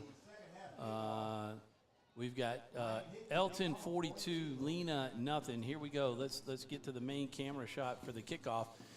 And we've got Ryan Hicks set to kick it off with 12 minutes to start this third quarter. And here's the kick, and it's high and going to go out of bounds, and that'll be a penalty. And they'll take it over at the 35-yard line. Actually, the Eagles will take that. Like we said earlier, we don't want them to run back a kickoff and give them an easy 6 that way. We're going to make them drive the field and try to score the old-fashioned way. So let's see what the Eagles have here after Coach Scully brought them into the field house, and I know he was on that board going over. The defense actually played pretty well, especially on the run. This would be actually Pineville's best field position, I believe. Let's see if we can get at that their own camera 35. Right. Yeah, we like to get a turnover, another one. You win the turnover battle, you have a really good shot at winning. Of course, we found that out last week as we lost the turnover battle, giving it over 2 more times and lost the game. Here's trip receivers to the near side, and the quarterback in the shotgun. He's going to take it. It was a floater. That ball's thrown out in the flats, and he's way behind the line, but he's going to gain some yardage, and he's going to be taken down. He was hit at the 40, going to be dropped at about the 41 and a half yard line as one of their biggest gains, except for, they did have a couple of 10-yard passes or so, but we had a shot to stop that one. Yeah, Greg Willis, number 9, is their guy they've been going to. We had a guy getting on defense late right there, so we're playing with 10 there for a while. So the Eagles have to come up with something for this trips that these Rebels are in. They're showing these short passes. Let's see if we can get up on them a little bit. Look at that. I made it 15 minutes. It's only 12-minute quarters. Here's a throw out to the flats. Boy, man, oh, man. Carter Marcantel tried to beeline for him, but took the wrong angle. Eagles need to dig in. Yeah, they're giving up some yards as the Pineville Rebels in just a couple of plays are all the way into Eagle territory at the 45. If anything, you want to make sure that you keep inside leverage, or make them have the inside, keep the outside leverage, and not give them the outside. There's a run, that same little center snap that floats up there, and the up back grabs it and goes, and he's up the middle to the 40. That's a pickup of about 6. Just shy of the 35. They got to get to just over the 36, so we'll call it 2nd down and 4. 12-6, the Eagles lead as we are in the early stages of this third quarter of the second half. Had a full moon last night, and it looks like werewolves would run tonight with the clouds over covering the moon, shining through the clouds. Here's a rollout. The throw is on target, man, down to the 20-yard line. Let's see if he made it inside. That's the 25. He'll be at the 24, and that was a bullet, David. Nice pass right there. Quarterback for Pineville has a great arm. He's getting down the field on a little flood right there. They flooded the zone. He was wide open. That's a junior, Jalen Whitty, running to his throwing arm side as he's a lefty. Trip receivers to the near side of the field. The up back is there, and he's going to step in front, try to right side, only this time we hit him at the line, but he gets some forward momentum. Going to pick up a couple of yards on that. We'll give him 2.5 and set up 2nd down and 7.5. Nice little drive going right here. Eagles need to dig in and get a stop.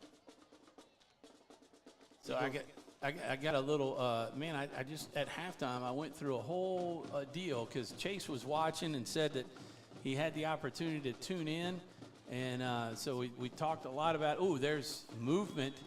There's a little quarterback acting there, and perfect timing in transition because that's what my son is as an actor. And it made the defense jump off sides. But Chase flew in for the Labor Day weekend to spend time with us over in Fort Worth with our new grandson, his new nephew. And Cindy just took him to New Orleans to hang out with some friends. And you got 33-year-olds tuning in to us down in New Orleans. That's great. Instead of being down in the quarter and running, either that or they're there watching on their phones.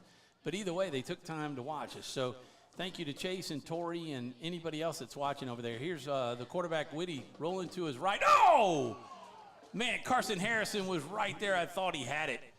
Right through his hands, huh, David? It was right through his hands, and there was a lot of green grass in front of him right there. Ooh, I think he was thinking about it.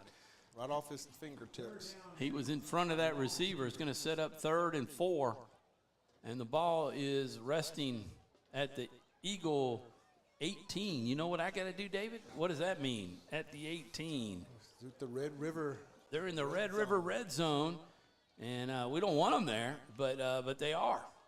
And we'll go back to watch the game. Thanks, Red River, for all you do in your sponsorships. Here's the up back, and boy, Dusang and Aldridge and others wrap him up and stop him. And that's for a loss of a yard or two. And that's going to set up a 4th and 5 or so. No gain. Oh, they say no gain. Yeah, he got to the line of scrimmage, and they pushed him back. So this will be a big 4th down right here for the Eagles. You know, it's interesting. I got a text from Cindy, and she made it home, but she said she drove through a lot of rain. She didn't say where it stopped, but with that clouds, moving in, hopefully it won't start here till the game is over if it's on its way here. 2 receivers to the near side, the up back, and 1 receiver to the far side of the field, and they do the snap. They're looking to throw. Here's the route. Boy, wide open over there. That ball was caught and out of bounds, and we just gave him you just all can't. that distance. There's no need to do that. There's no room for you to go back. So I mean, nothing's behind you anyway. So you need to be breaking up on those balls. Well, and then he breaks to the outside, and you're 5 yards inside of him and behind him. You know, there's no way you got a shot to try to knock that ball down. First and goal, as the Pineville Rebels have made it to the Eagles' 6-yard line. Watch for that up back to catch the ball in mid-snap and try it up the middle, and he does. That's a touch. Oh, just shy. He tripped, and he's banging the ground with the football because he knows he had free reign into the end zone. Seastrunk back in the game on defense now as he's got it down inside the 5 down to the 2-yard line. 7:40 and counting. It's 12-6, but the Rebels on this opening drive of the third quarter are threatening to tie this ball game and maybe take the lead with the extra point. They only have a couple of yards left to get into the end zone. We'll call it 2.5. And here's a bunch, and they're just going to snap it to the back. Boy, not at all. In fact, he's going to lose a yard because all of his blockers were blocked at the line, and he got in behind them. And what was that, Carson Harrison? And was that like Carter, John Tavis, maybe? John Tavis Hargrove coming around the outside, and looked like Carter Marcantel got in there and wrapped him up for the yard loss. 3rd and goal from the 3. Let's see if the Eagles can dig in. We've got the shotgun, the up back gets, and he's stuffed at the line of scrimmage. Fumble, ball on the ground. Did we get it? Deucing fighting for it at about the 2. Then it couldn't have been a fumble. Right. But I didn't hear a whistle. Yeah, no whistles, and we finally got the Nat sound working. We didn't hear that whistle. You know what's wrong with the Nat sound, David? What was it? It's a button that you push on. The on button, you got to push it on? You have to put it on in order for it to work. Isn't that? There you go. 4th and goal. Eagles have a big opportunity here to stop them and not let them get in the end zone. Here's the shotgun. He's wide open, throws it over the middle, and or not really over the middle, but just in the outside, in between defenders, and touchdown. I thought he was looking outside. I didn't even see that receiver come in, but he was wide open. Yes, the Eagles just having a tough time guarding people down there. At the 5:57 mark, the Pineville Rebels tied at 12 here in the third quarter. So they take a 12 minutes, 5:57, about 6 minutes after this kick. We'll have a 6-minute water break, almost perfect timing. Here's the kick. Kick is up. Boy, that looks good. And it is. That adds 7 to their score, and it makes it 13-12. They take the lead, and we'll take the officials timeout while we also get set for the kickoff. Your official water break brought to you by Edward Jones, making sense of investing. John Wolf, financial advisor, 185 Pine Grove Drive, Pineville, Louisiana, 318-442-8655. He is a member SIPC.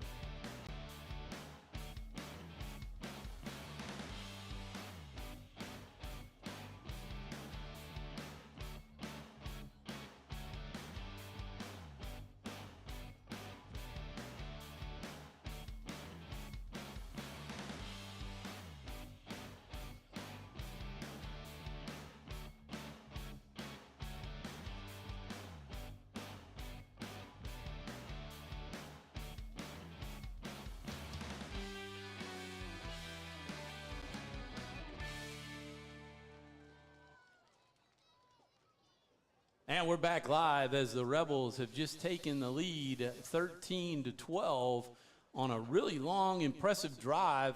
And that is, if you're a Pineville Rebels fan, that is something that you really wanted to see, them take that drive and go in and score. I know the coaches got to be really happy with that. Yeah, the Eagles are dominating. They were up 12-0. They get the fumble. Pineville scores on the fumble, and it's close to halftime. Halftime comes, they get the kickoff. They go down and score, just exactly what they wanted. So here's the kickoff with about 5:57 left, and it's hauled in at about the 18-yard line. Gavin Hilton has a hold straight up and taken down. Boy, he hit that hard. I didn't think he even had to try to cut back toward the hashes. He just kept going north and south right there. But, you know, he's able to run those back and give the Eagles good field position. I mean, you've got the ball on about the what? Where are we at? 44? 44-yard line. Looks like 44. You know, on the return. And see if we can try to get trying to do something with this clock to try to keep it going, keep it up. Henry in the shotgun, got trip set over on the near side. Here's the snap. He's going to pitch it to Seastrunk, and he's got a cut back. Boy, nice cutback by Seastrunk. No, upended, but after a pickup of about 7. That was a nice read by Seastrunk because he was stopped on the outside. Yeah, they run a little option right there. He pitched it out to Seastrunk. Pineville read it well, but he was able to put his foot in the ground, cut it back, and he's going to pick up 8 yards for the Eagles. Let me do this. I got to get this updated. And there it is, 13-12. Looks like Ash put a touchdown on St. Thomas More. Peabody, 19. Faraday, 14 at the half. Tioga, 7. Brobridge, 6 at the half. Henry under center. He's got a power I formation with Cooper Scott. They're going right up the middle with Seastrunk. He's got the first down and then some inside the 40, down around 45, in about the 43-yard line. Pickup of about 5, David. Yeah, he fell forward right there, hit it up in there, 3rd and 2. Offensive line got a good push, and he was able to keep those legs churning, and he's going to pick up the first down.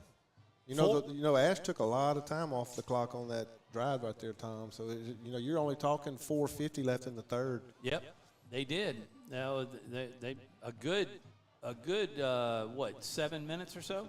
At least. That they did? They did. Here's the fake handoff. We got men wide open. Cooper Scott with his second catch of the night. He's got big yardage down inside the 30. And, boy, he had his choice of receivers out there, David. Yeah, he had Cooper Scott out there. And I think maybe Jalen Lewis was a little deeper, and he was also open, but he took the easy 7-yard line. Yep. Good job there, Michael Henry. Yep, the Eagles have driven the ball into the Pineville territory. They're at about the 27 of the Rebels with 4:32 and counting. They trail by 1. They find themselves trailing for the first time in the game. Here's a handoff to Seastrunk. He saw a hole on the right side outside of tackle. He's powering through. Man, he is running like a man possessed, or a young man possessed. That was right off a tackle, and he just bowled over people, David. That's a 11-yard pickup or so. Good pickup right there, running it over the side of Dusang and David West, and he got 10, 12 yards, running it hard, and the Eagles are back up on offense. And they're in the Red River red zone, and here's the handoff. He avoids a tackle in the backfield, breaking more tackles, and picks up almost 5. He's down inside the 15. They're going to mark it at the 10, and it's going to be 1st and 5, maybe 6 yards at the most, and we got an injured Rebel. Number 33, Eric Frazier, is down on the ground, and we'll take a quick break and go to a commercial spot. Is your vision just not as crisp and clear as it used to be? Are you having difficulty driving, especially at night? Are you over 40 and now needing reading glasses? If so, the trusted eye care team at Wallace Eye Associates is here to help with your family's eye care needs, just like we have been for nearly 40 years. Call Wallace Eye Associates today at 318-448-4488 to schedule your next eye evaluation. It all started with a sketch on a napkin. An idea created by 2 walk-on bench warmers. And after 10 years of hard work and perseverance to turn their dream into a reality, it's the #1 sports bar in America. Welcome to Walk On. And we're back live. Michael Henry under center in the power I. The Eagles have the ball deep in the territory, and there's a pass. Touchdown! Eagles! He found, is that number 5? That is Jordan Rich. That's the young man. He's a sophomore, and he was in the, down along the sideline, and Michael Henry rolled out to. They're going to get us an illegal man downfield. Oh, man. That's a late flag, and we've got that before. Wow. And that was not even a screen pass. I mean, that was a pass right off right from the very start. Not sure who it was. That was a 2nd down and 5. Looked like the umpire threw that. He threw it really late. I saw it as it came out. And, No, you just want to let me go Coach through Charles, the call. Coach Charles isn't too happy. Get everybody all excited, and then go, ooh, there's material down on the ground. It's going to be interesting to see that on film. Yeah, 2nd down and 10 now. The Eagles in that bunch formation with the power I, and they're going to give it to Seastrunk. And, boy, we lost the edge over there. Boy, 25's had himself a game. Ja'Cory McGill for the Rebels. What's going on down in the – They look like they're going to get the Eagles again. Well, that is, you know, the lineman that was pushing his man, 57. That is Cooper Brown, who maybe extended the block a little too long. Is that going to be 15 on us? It is. You know, you got to keep your head. I mean, we did not need these types of mistakes. Coach talked about this, you know, in the coaches show on Wednesday night. You're sitting there at, you know, the 15-yard line. You had it at the 10 with 2nd down, and you actually have a touchdown pass that gets called back, and now throw another 15 because kind of lose your head in the blocking game. They're going to have to overcome that. The ball's all the way back to about the 29-yard line of the Rebels, and it is 3rd down and extremely long. Call it 25. You don't need it all because a field goal puts you back on top.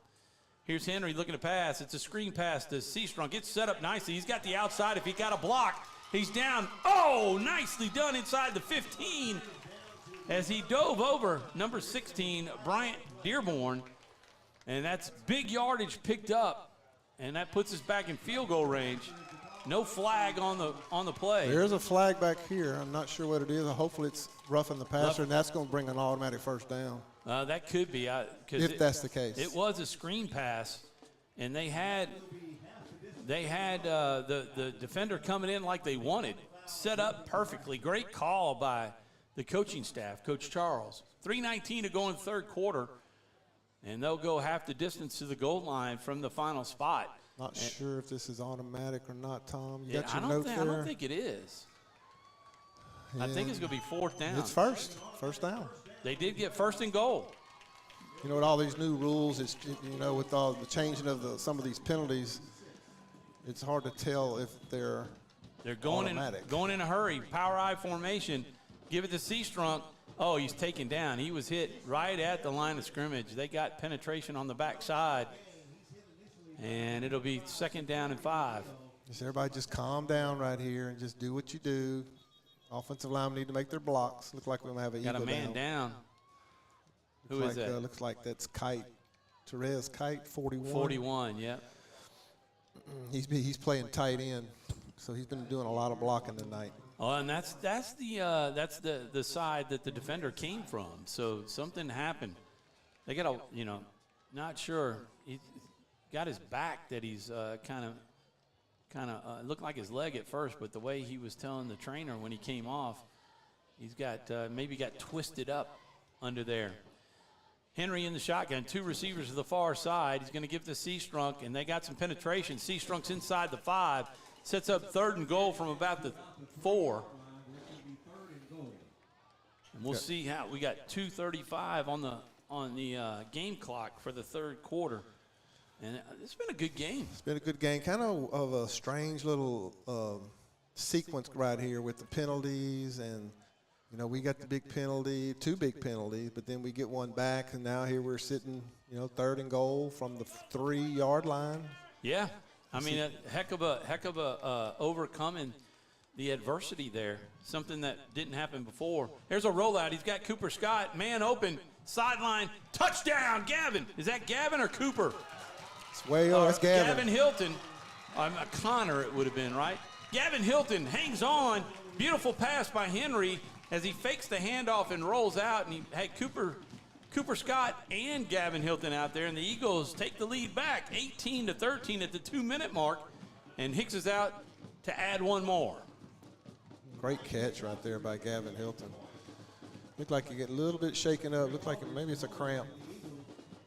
You know, Henry threw it out there. You know, you got to – a lot of times you might see a quarterback throw it short. Oh, they're going for 2.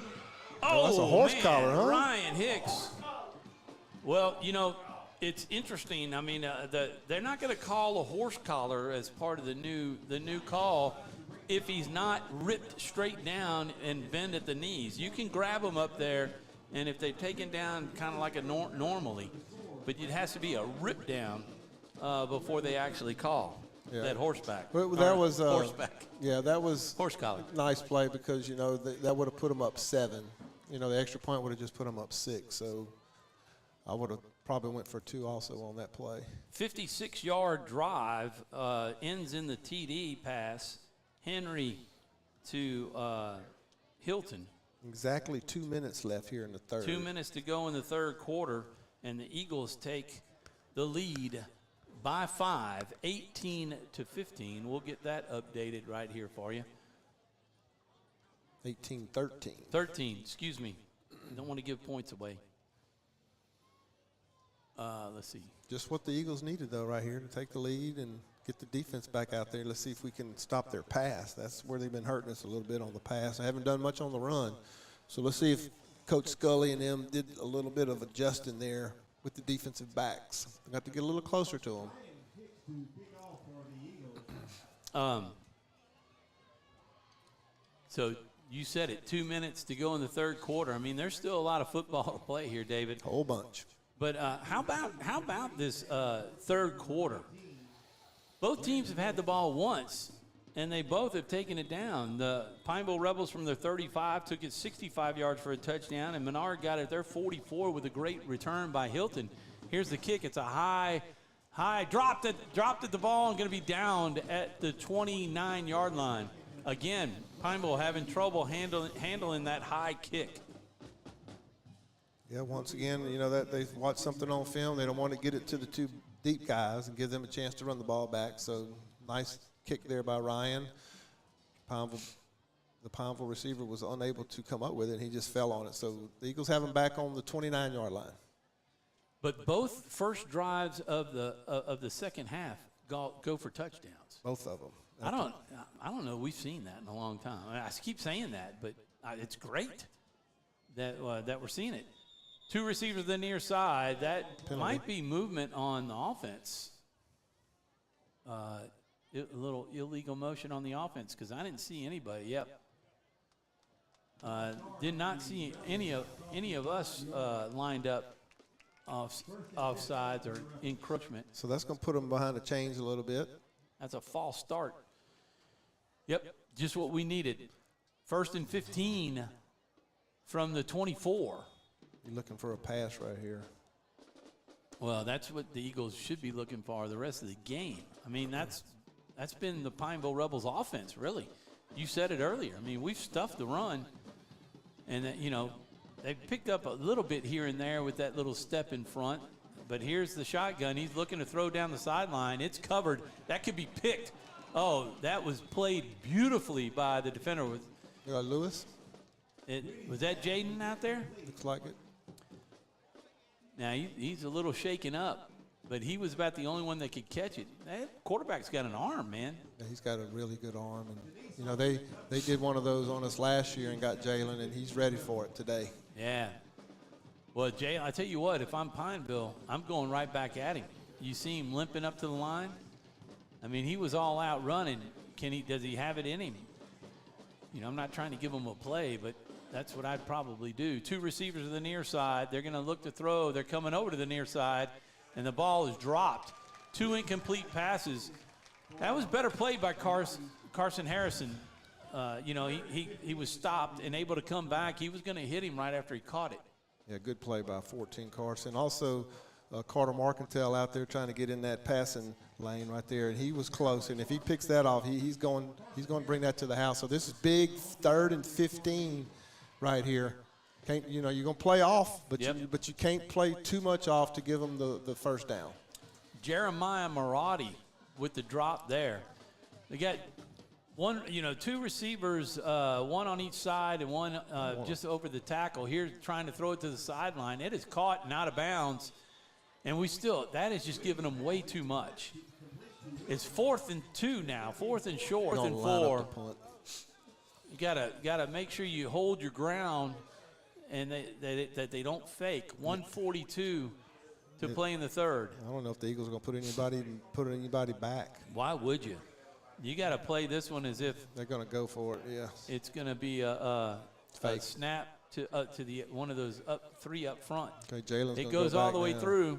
The kick is up. Line drive. Just let it go. Just let it go. Get away. There you go. Nicely played. The Eagles will take over at their own 30-yard line with 1:33 to go in the third quarter. The defense comes up big for the Eagles. Let's take a quick commercial break. For a lifetime of the best possible vision, look to Wallace Eye Associates, where our tradition of eye care excellence in Cenla spans nearly 40 years. From your next family eye exam to cataract and glaucoma evaluations, trust your vision to the experienced eye professionals at Wallace Eye Associates. Call Wallace Eye Associates today at 318-448-4488 to schedule your next eye evaluation. Here we go. Handoff, a little late coming back. Sorry about that. But the handoff goes to Seastrunk, picking up a couple of yards. Be set up 2nd down and 8. Clock running inside of 2 minutes to go. Got a player shaking up. Look, I don't know if that's a cramp or not, but kind of looks like it the way he's walking. Either that or maybe, he got hit in the wrong place. I'd run it right at him. Yeah. If they're going to keep him in there, he's got to stay. There's the snap. That's Gavin Hilton. Goes to that side of the field, breaks it out, picks up big yardage, 1st down over the 40. He's still in the game. I would keep doing it. Was that Reuben or was that Gavin? That was Reuben on that play. Was it Reuben? Yeah.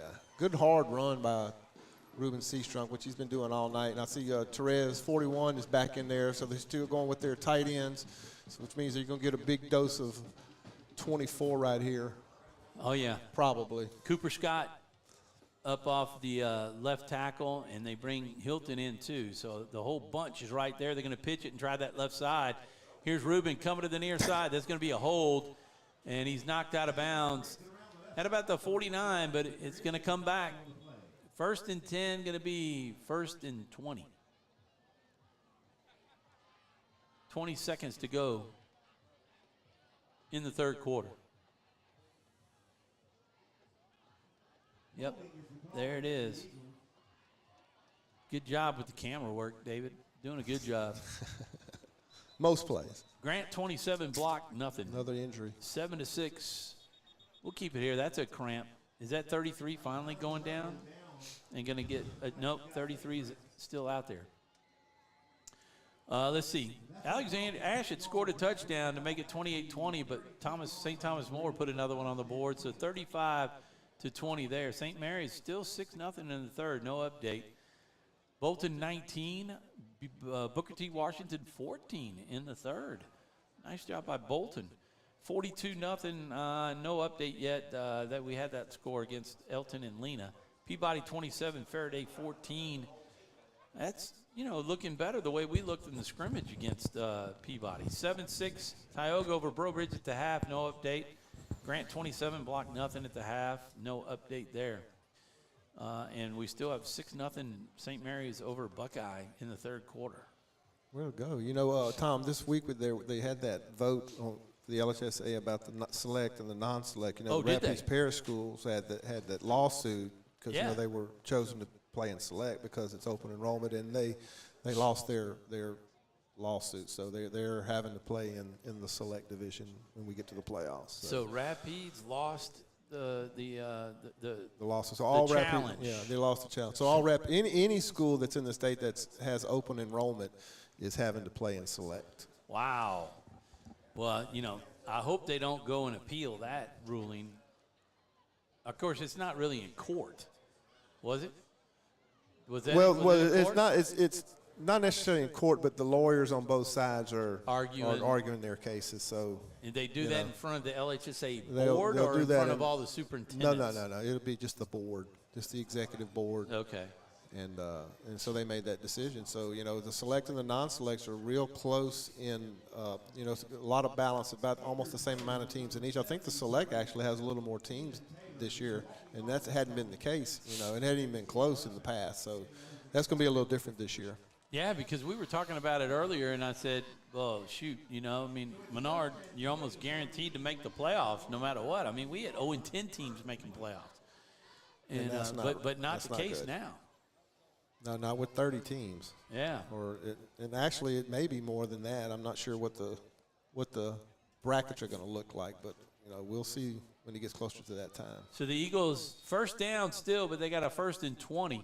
They got the power I formation. They give it to Seastrunk. He goes to the right side, and he is piled up. Ball was on the ground, but his forward momentum had been stopped. It looks like they're going to give it, give the Eagles the football where it was stopped. And that'll be a pickup of about 6. Tom, 2nd and 14. Ruben's getting a lot. I'm not sure how many carries he has, but man, he's close to breaking one. Yeah. He's close. We just ended the 3rd quarter, and the Eagles have the lead, so it is 18-13, and the Eagles have had the lead in all 3 quarters when it came to an end. And we'll get ready for the 4th quarter, but we'll take a break before we do that to check out our sponsors.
And we're back for the start of the 4th quarter. Game moving right along, a little after 9 o'clock, 9:01.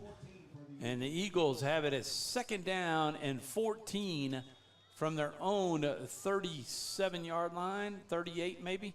And they're going to give it to Seastrunk. He's going to try the left side. He's going to be, Let's hope he gets up from there. He had his knee down and kind of slung forward, but he's getting up okay. It'll be a loss of a couple of inches. So it'll be set up 3rd down, and still we'll call it 14.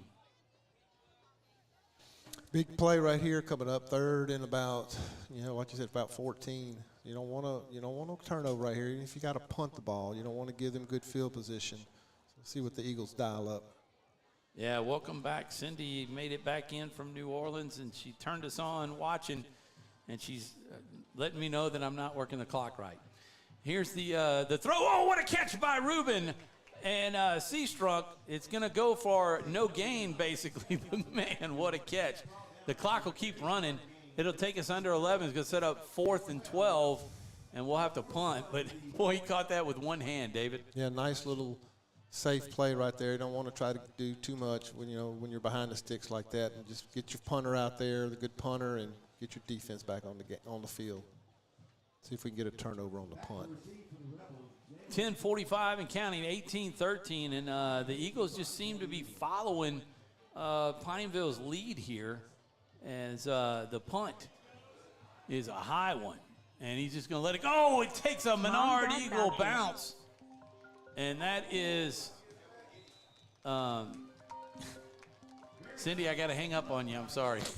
You got to answer, Dad. Come on. I don't know if that was, I guess, our Bluetooth is on. That's why I was going through and we could hear it.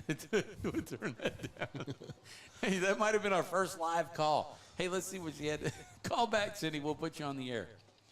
But, you know, I was saying, you know, Pineville drove it down on the first drive for a touchdown. The Eagles for a touchdown on their first drive.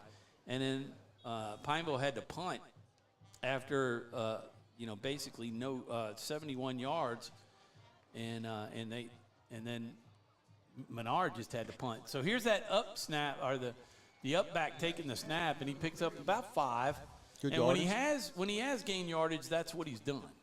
You know, he hadn't broken one big. And it's nothing fancy. You know, they've run that play 10 times tonight. You know, it's just a shotgun. That's not the quarterback. He kind of steps in front of the quarterback, takes it, and just really just heads right up the middle. And they try to trap block that, and they picked up, about 5 or 6 yards right there.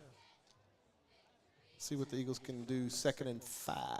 Shotgun, he's got it. They're looking to throw. He's looking to his right. He goes over the middle, though. Oh, tipped by Cooper Scott. And, boy, I think Carson Harrison thought he was going to get one.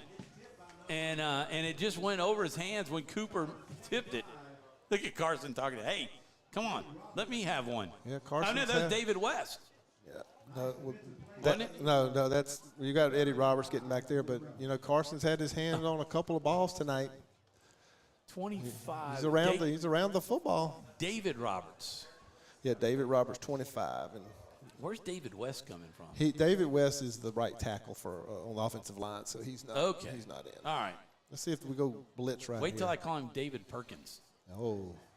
9:49 on the clock, and here's a 3rd down play. He's looking to throw, going long on the sideline, down the middle. Oh, the ball is caught.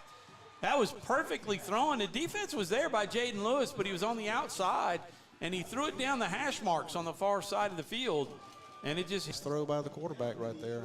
So they're going to pick up big yardage. Huge yardage on 3rd down. Now they're into Eagle territory, up to the Eagle 38-yard line. 9:28, 18-13, Eagles lead it here in the 4th quarter. We only have 9:24 to play in the shotgun. He's looking to throw again. Boy, he's got some pressure, stepping up, and he's throwing it to the sideline, and it is almost picked off. And the ball hit the ground. Let's see, man down. Was that Carter? Marcantel? I think it is. Carter. That's usually what happens when you cramp up. They're bringing in the water. You got Mr. Cochran down there. Jumped right in on him. Yeah, it was right there on the near sideline, the Eagles sideline, and Carter made a great play. Almost had his first interception on the night, and they will work on that calf. You know, we've had our hands on some balls here, Tom, and we hadn't got the pick yet. We need to get one of these picks, turn the ball back over to the Eagle offense. You know, we're late in the game with 9:14 left. Rebels are on the move on the Eagle side of the field on the 38-yard line. 2nd and 10, so it's a big part of the game right here, Tom. Oh, David, you know, I have all of Katie's contacts somehow with this AT&T when I'm like the main plan, and then Katie gets her phone, and all the contacts end up on mine. So it popped up as mom, and that's how she had it labeled. And it was my mom calling. I just hung up on my mom. Ugh. You know, hopefully she's watching. Hope that works out for you. Yeah, that's right. Mom, shoot me a text if you were trying to get in touch with me. I can't take the phone call right now. My brother Jim and his daughter Hannah are up there in Natchitoches with Mom this week. And Hannah started her first days at Louisiana Tech and came down to Natchitoches to visit her grandmother. So little college kid coming to spend time with Grandma. And that is a nice job by the defense of the Eagle down early. And that's David Roberts again. And we've called his name at least 10 times. He's going to be tired tomorrow, but he's having a great game. Him and Aldridge and Dusang are all on those tackles. Hargrove, they're all playing well. You got the freshman in for Carter Marcantel, Jacob Janice, 32. He's spelled him. And you don't lose much whenever he comes in the game. He's going to be a great player for the Eagles. So they just they dragged Carter off, and they still working on him down there. It's 3rd down, and this is not the 6th minute. The Rebels are going to take a timeout, and we'll take one too. We'll take a quick commercial break and check out Welcome. It all started with a sketch on a napkin. an idea created by 2 walk-on bench warmers. And after 10 years of hard work and perseverance to turn their dream into a reality, it's the #1 sports bar in America. Welcome to Walk On.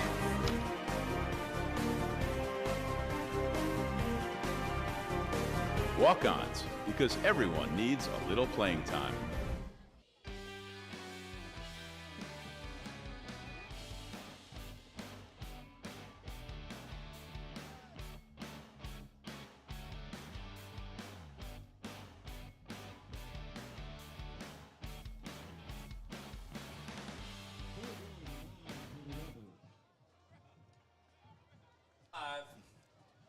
And the Eagles have an opportunity here, 3rd and 9. If they can stop the play here, they're going to have to stop a pass. Yeah. And here he is. He's looking. Boy, he got some pressure. He throws it down the sideline, and that was Hargrove. Hit him in the gut. That's a way to get that clock moving a lot quicker on that quarterback. But, boy, John Tavius had the corner and came in hard on him with a legal hit in the gut. That's going to bring up a big 4th down. 4th and 9 from the Eagle 37-yard line. And, again, we got to play tight coverage. But, man, if Deuce or John can get back there, Hargrove, and put the pressure, he's gonna release it a lot earlier. That was a big hit. Yeah, we got to watch a little double move right here. Trip receivers to the far side, and then you got the up back. I don't think he'll be taking it with 3rd and 9. They're looking to throw. They got pressure up the middle. Oh, they had him wrapped up. There's the throw. It's going to be caught and intercepted. He's down the sideline, and he's going down past the 50. Going to be taken out of bounds. Let's see, was that Jalen Lewis? Jalen Lewis, number 16. That's Coach Charles' son. Charles' son. INT. And that's why you got to keep your head in the game. You know, he got beat a couple times on some passes, and now he comes up with a big play. Eagles need to stick this baby into the end zone. 8:10 left in the 4th quarter. Eagles are going to have it at about the Rebel 48-yard line. Just a nice little sustained drive right here. Get the touchdown, go up, 2 scores would be the perfect scenario for the Eagles. They lead it 18-13. You go for 2 again, huh, David? And I know it'd be 2 scores, but here's a pitch to Seastrunk. He's not going to pass it. He's going to try to get the sidelines. Man, he's been carrying the ball all night long. And he picks up about 4 on the play. They'll mark it that he was out at the 45, so give him only 3. It'll set up 2nd down and 7. Now, I want to say something here. I said that the Rebels and the Eagles had seemed to be on the same type of path, scoring on their first drives, punting on their second. We want it to change right here. Absolutely. And the Eagles need to change it because we certainly don't want the turnover on this drive. In time, we got to stay in bounds, keep that clock running. That's true. Still 8:03 left in this 4th quarter. Handoff to Seastrunk, and boy, he just bulled his way over a defender past the 40, and he's going to be shy about a yard. It'll set up 3rd. That's pick up 6 maybe on that one. They take the timeout this last one, or did we take that one? We took it. Okay, so we got 2, they got 3. You know what? They did take one, though. I think we have 2 and 2. Maybe that's what it is. So, we don't need to snap that ball until it's under. Because they did take one earlier. But we need to take more time than we just did, though. Here is Seastrunk, and that's a 1st down inside the 30. Nothing silly, guys. They're going to mark it just shy of the 34. That'll be 1st and 10, and the clock will stop so they can move the chains. They're really cramping now. Yeah, boy, that Pineville defense, that defensive line, they've been in a battle. Look at the difference in the teams. Look at our line and their line. They're fighting the cramps. Look at them. They're stretching, kind of bent over in our line. In fact, Coach talked about they didn't want hands on the hips at all. So maybe they'll watch our video and tell them, get those hands off the hips. We had a lot of that going on last game. I don't know why we're snapping the ball right here. We need to use all of this play clock, and there's 25 seconds on it. Yeah. Oh, I think they finally calmed you down and listened to you because they pulled Henry up, and now they're kind of talking to him. 17 seconds, and they're just kind of looking over. 15. Henry's going under center. And he's going to hand it off to Seastrunk. He's got a hole. Boy, that's a big hole. And he cut it back. Now they're just trying to push him even further. He got down to about the 28-yard line. It's going to be a pickup of at least 6. Again, they're up there. They're moving. They want to move the football, and they're handing it off. They're going to – Seastrunk is met at the line.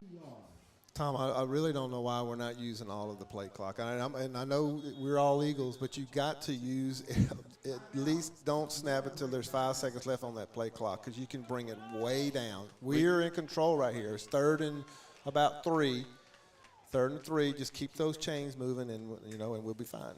And we're at the official water break, brought to you by John Wolf, financial advisor with Edward Jones, making sense of investing. 185 Pine Grove Drive, Pineville, Louisiana, 318-442-8655.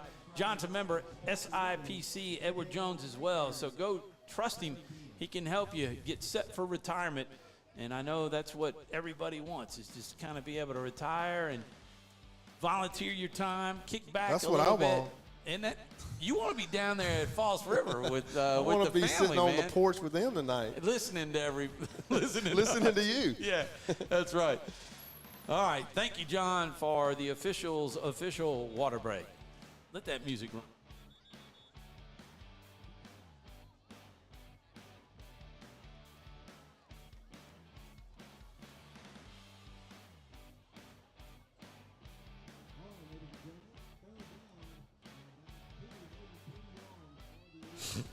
All right, here we go. All right, we're back live. 5:44 left in this game. The Eagles lead by 5. They got a play clock, and they might as well run the play now because the clock won't start till they snap it. Here's the handoff. Fake. He's got a man. He's got him open. That's Cooper Scott with the catch. Man, they are using him big time, and he's coming through. And guess where he is, David? Down to the 15-yard line, and that takes us into the Red Riverbank red zone. The Eagles are down on the Pineville 15-yard line, and that red zone is brought to you by Red Riverbank, your local bank, Louisiana's community bank, and they started right here in central Louisiana in the Alexandria-Pineville area. Blake Shotlane.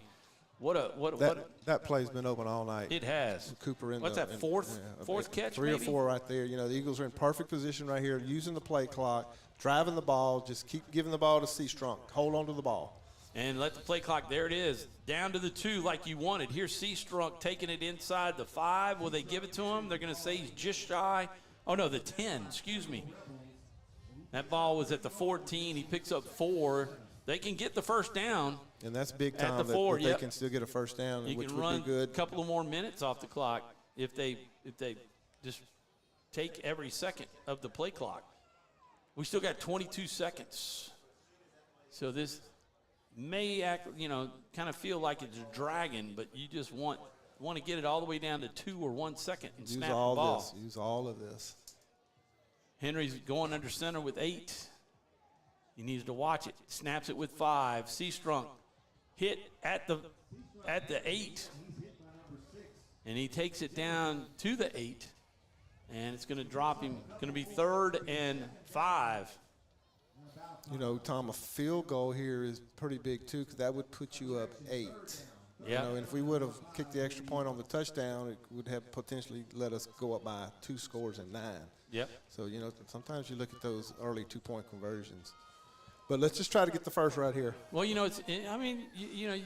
you look at the analytics, as Brian Kelly did last week, he says, the analytics are a lot more in the favor of kicking the extra point instead of the 2-point conversion.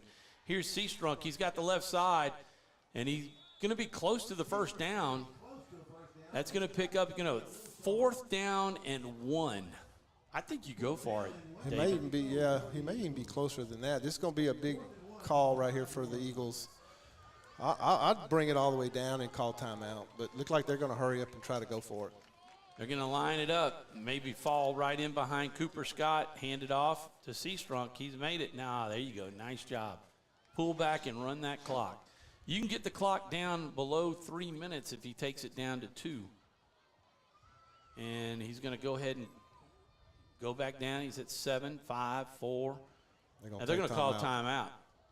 And Coach wants the timeout. Let it run down to 1. Coach Charles wants to talk about it. 2:58 to go in the game. The Eagles have 4th and 1 from the Pineville 4-yard line, and they lead it 18-13. Don't go away just because we're going to a commercial break. We'll be right back. It all started with a sketch on a napkin. An idea created by 2 walk-on bench warmers. And after 10 years of hard work and perseverance to turn their dream into a reality, it's the #1 sports bar in America. Welcome to Walk On.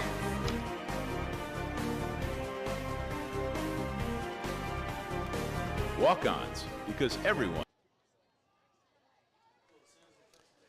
All right, and we're back with 2:58 to go in the game. The Eagles lead 18-13, and they're going to go for the field goal.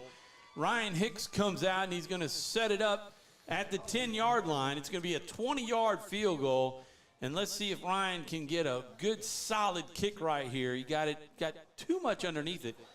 I don't know, Justin. No, I think they were short a person because he's hollering at somebody over on the bench. And it looks like they're going to go for it now. 25-second clock. Well, let's see. Look, Chris is out there. What's Chris doing? He thinks he's coaching again. Oh, we've got the principal out there? The principal, isn't that Gatlin? Oh, he's out there calling a play. Oh, man, I'm telling you. He is pacing up and down like he's a coach. I think you're right, Tom. I think they're going to go for it. Yeah, I mean, Justin, really upset with something as he turned. And I think he just decided, you know what, we're going to get this. I mean, I think he was trying to fire them up. Maybe the way they were setting up. 2:58, here we go. I'm telling you right now. 4th and 1. He could fake it to Ruben and just roll out and be wide open, but they're going to give it to Ruben. They just quarterback sneak it, man. I mean, you only need a yard. Let's see. Got to get penetration. He does. Is he in the end zone? He's got the first. He got the touchdown! Look at him in the end, back in the end zone. Coming around. Touchdown, Eagles. At 2:53 to go in the game. And that makes it 24-13. So the Eagles going to go ahead and kick the extra point. Make it 25-13. Well, how about the effort, though, from 24, Ruben Season right there? All he night just long. hit it, and he's probably got 25 carries tonight, and he's hitting it harder than he did the first carry tonight. So great drive there for the Eagles. Yeah, boy, I tell you, where did that drive start? At the 40? Yes. At their like 44 or something? Well, we Here's stopped the extra 38 point. to 38. And there it is. The extra point is good. 25-13. The Eagles lead with the 2:53 mark. Dave, let's leave it here because I didn't mark it. It was the Pineville 28, right? Because they went for it. They went for it. I want to say the 38. Okay, 38. Oh, did we intercept it? Is that what it was? Oh, we did intercept it, and he ran it back to the 48-yard line, to the Pineville 48. Yeah. There's just so much action, and there's so much things that we're having to do up here in this box, and keep it core of the game, and turnovers, and you just going back a few plays, and you're trying to figure out what just happened. Great drive there for the Eagles right there. They're probably going to directional kick right here again. Let's see what Ryan can do. But the Eagles defense is going to come out now. What we got to do right here is not give up a quick score. They're going to come out throwing the ball. So I've unofficially have it as 100 yards of offense, as we have scored on the first drive with 56 yards. That drive went 48 coming off of the interception. That was Gavin Hilton with the interception, number Gavin 12, Hilton. that picked it off and ran it. Actually, it was Jalen Lewis. Oh, yeah, sure. Lewis you're right. with the pick. Lewis going down the far sideline. So, fortunately, the Eagles changed the mojo on that. Here's the kickoff going to the sideline. They're going to kick it out of bounds. Boy, there's no question about that. They're just going to give it to them at the 35. So the Pineville 35-yard line. This, it's a 12-point game. So I mean, you've got to get 2 touchdowns basically. Yeah, they're going to have to score and get an onside kick with 2:53 to go. That's why you want them to spend as much time as possible on this particular drive. And Pineville doesn't even know where the line of scrimmage is. Oh, they want them to Oh, re-kick they want it, to and re-kick. they can. They can make them 5 yards back. And Every kick it time. again. Every time. That is- Smart play. It is a smart play, and that is one of the options. So the Eagles now have a decision to make. I mean, you back it up 5 yards, and What you want to do right here, if Tom, you kick is just, it out of bounds, it's going to go to the 40. well, they're going Won't to it? back them up again and make them Oh, kick it well, again. that's true. We just need to kind of kick it down the middle on the ground. Do You don't that. want to get it to the 2 back guys because you don't want to have them a chance running this back. Kick it down to the hash marks at around the 30. About the and, 30. And let it And let it roll one of around. those guys pick it up because they won't be on the run and won't be a lot of space. Putting some speedsters in there as Hilton goes in there. You want to get down to the ball pretty quick. I don't know. Did you see Carter? Is Carter back in the game? I don't think he is. Let's see if we can find him on the So you sideline. can find 29. I He'd see be out there. Janice is out there. Oh, he's in the game. Yeah, there he's he on is the other side. on the far side. So they got that cramp rubbed out. They were working on it hard while we were on offense. Here's the kick. They're going to go ahead and kick it deep. They're going to take a chance. It's going to be hauled in at the 10-yard line, coming up the middle, taking it straight up the middle John again. Tavius. Dropped at about the 35, 36-yard line, so it worked out exactly how they were going to do it anyway with the out-of-bounds kick. Absolutely. So went ahead and kicked it off, took the chance. They had some starters out there. John Tavius Hargrove on the tackle. He's having a great game. Let's see if he can get after the quarterback a little bit right here. We're going to go get him. You know, they're not going to be running the ball. I guess I missed the kickoff. Guess I need to get on this camera, Tom. Oh, yeah, like you said, man, you get excited. I don't think our fans are too excited when I miss a play. Well, they hadn't really gone anywhere. Here's the pass is quick and out to the sideline. They're Get going him to drop him inbound. in There you go. bounds. That's That's a big. great tackle over there. Was that Carter? I think it is. No. You got John Tavius out there again, and it looks like Carter That's Marcantel. about the. No, that's nope, Jacob 32? Janice. 32, huh? That's the freshman. Okay. Yep. 32, Jacob Janice. Boy, what a wrap up and a tackle to keep the clock running.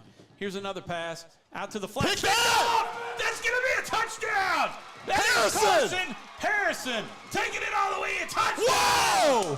Eagles. No flags. Boy, he read that one and stepped in front of the pass at about the 45. Took it back, I guess it's about 55-yard touchdown return for the touchdown. How you like that, Scotty Harrison? Nicole, his mama, jumping around in the stands. Get a shot of that, David. The crowd is going wild. He's all excited. The young man, number 14, the sophomore. Oh, yeah, so that works. There she is. She was jumping up and down, looking at it on the phone, I think watching us. Hopefully that was us. I tell you, he's had his hand on some balls tonight, and he finally got one. But when it came out, I said, that's a pick. 31-13, Eagles lead. The extra point, the snap is not good, but the hold is, and the holder took a hit. How about a penalty? Oh, no, that was Ryan Hicks is down. But the kick was it good? I wasn't It even was looking. good. Okay. So add another 14 points here in the fourth quarter. And that makes it 32-13 Eagles. David, let me back that up. We'll take a quick commercial break. The 2022 Time Dealer of the Year, Bob Giles, is now the new Hyundai dealer in Senla. Bob earned the industry's most prestigious award out of 16,000 new car dealers nationwide. Hi, I'm Bob Giles, and I promise our team at the all-new Giles Hyundai will do everything possible to live up to the high standards that earned us this most prestigious honor. And with the utmost enthusiasm, we greatly look forward to serving you.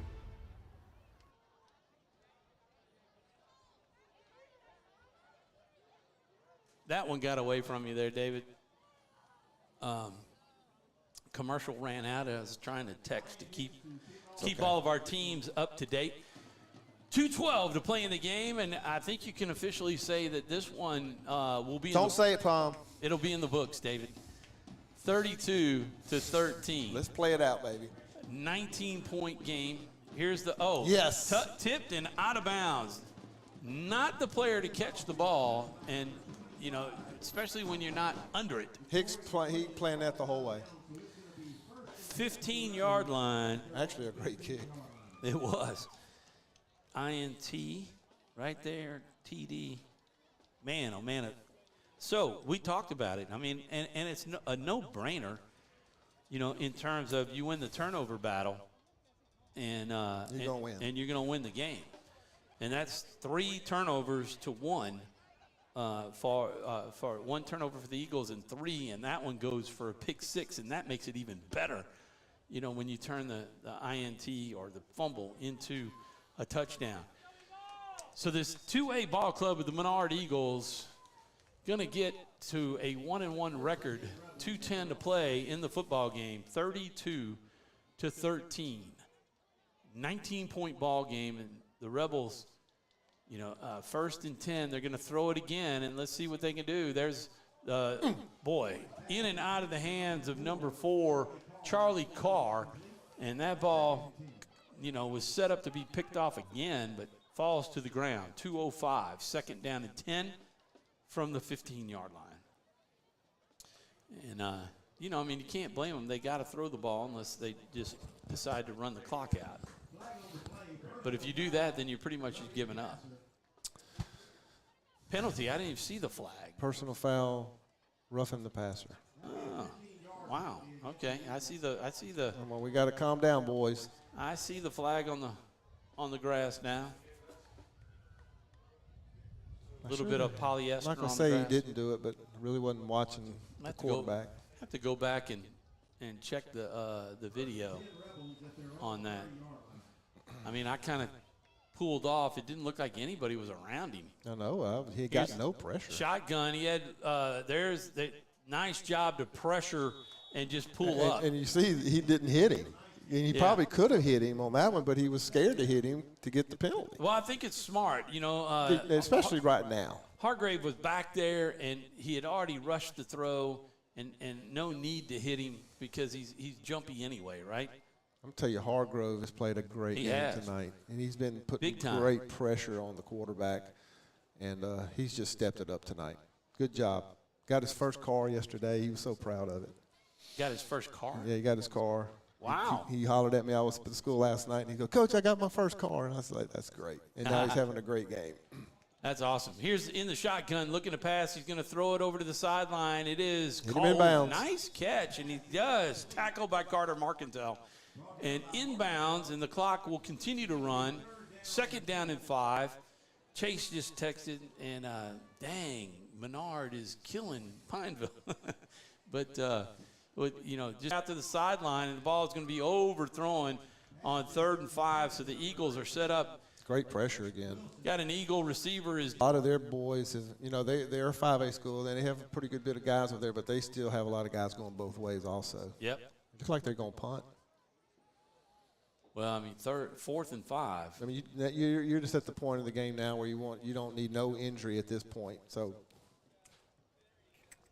you don't want no injuries at this point. So you got to be able to, you know, finish the game out. And you know, this is going to go great for the confidence going into next week, Tom. Yep. Here's the punt. Just get away. And don't need nobody nobody is around back. it. That's a smart move. Doesn't matter how far it bounces, because we got 1:24 to play. We can just basically run the clock out.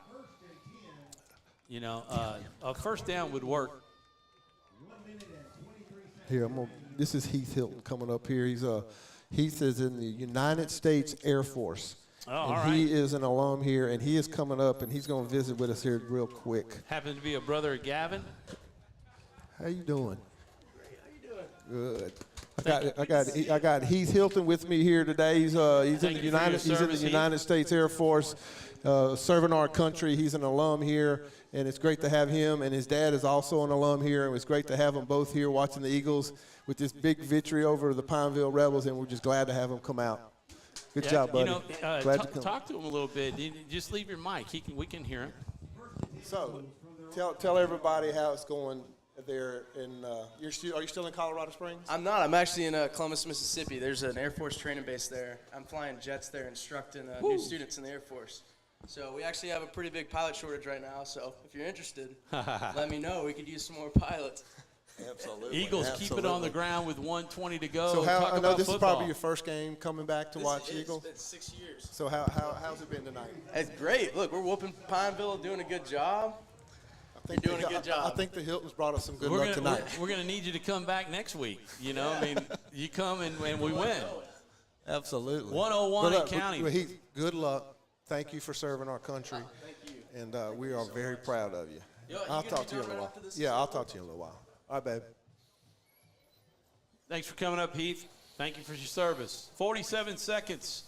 Eagles are going to run it all the way down, which they should. And we've got third down. They just take the knee.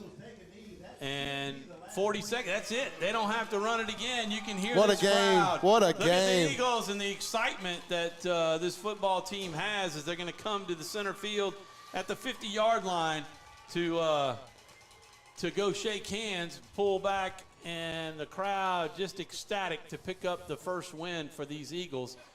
And you can see the student section down there waiting to just run onto the field to cheer on this football team. The cheerleaders, everybody.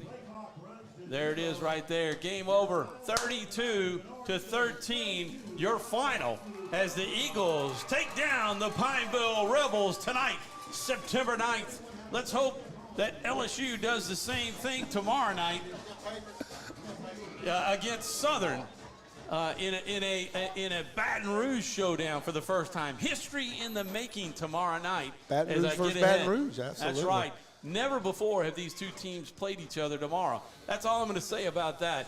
Congratulations, Eagles, tonight. We're going to take a quick break, and we'll be back to wrap things up with the postgame show.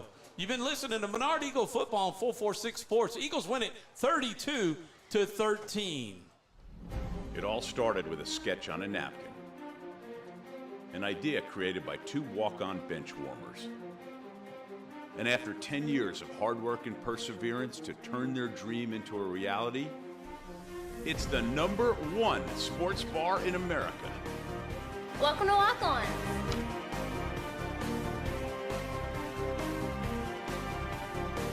Walk-ons, because everyone needs a little playing time. Is your vision just not as crisp and clear as it used to be? Are you having difficulty driving, especially at night? Are you over 40 and now needing reading glasses? If so, the trusted eye care team at Wallace Eye Associates is here to help with your family's eye care needs, just like we have been for nearly 40 years. Call Wallace Eye Associates today at 318-448-4488 to schedule your next eye evaluation.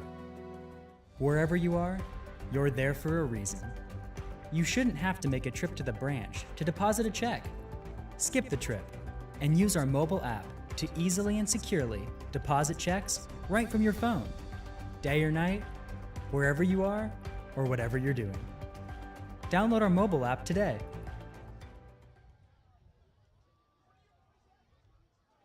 And we're back live. We've got the crowd shot out there as the fans and the students are out there, or were with the football team, having a big jumping celebration. And the team is now making its way down into the end zone so the coaches can talk to them. This is when, David, I'd like to have in the future, someone on the field with a cell phone to be able to call us. And we do a live interview with Coach after he talks to the team. I mean, this would be a great opportunity to have that conversation. Let's take a look. Looks like Ash is making a comeback on the road, 35-32 in the fourth quarter. That game is on 446 Sports. If you want to tune in after we turn off, St. Mary's 26, Buckeyes 6 in the fourth. There's the victory. Menard 32, Pineville 13. That is a final.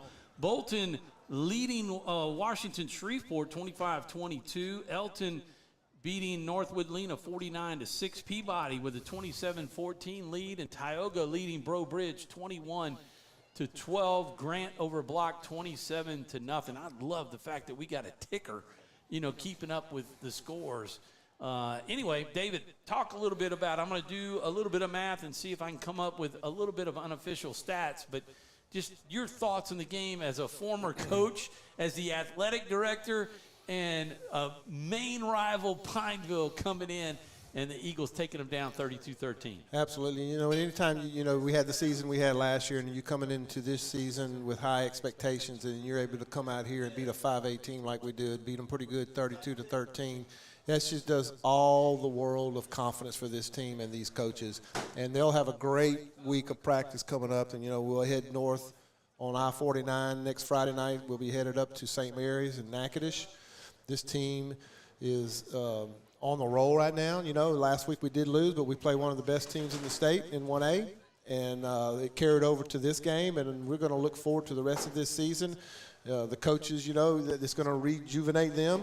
And, they'll get back into the field house tomorrow morning, and they'll get ready. They'll celebrate this tonight and celebrate they should.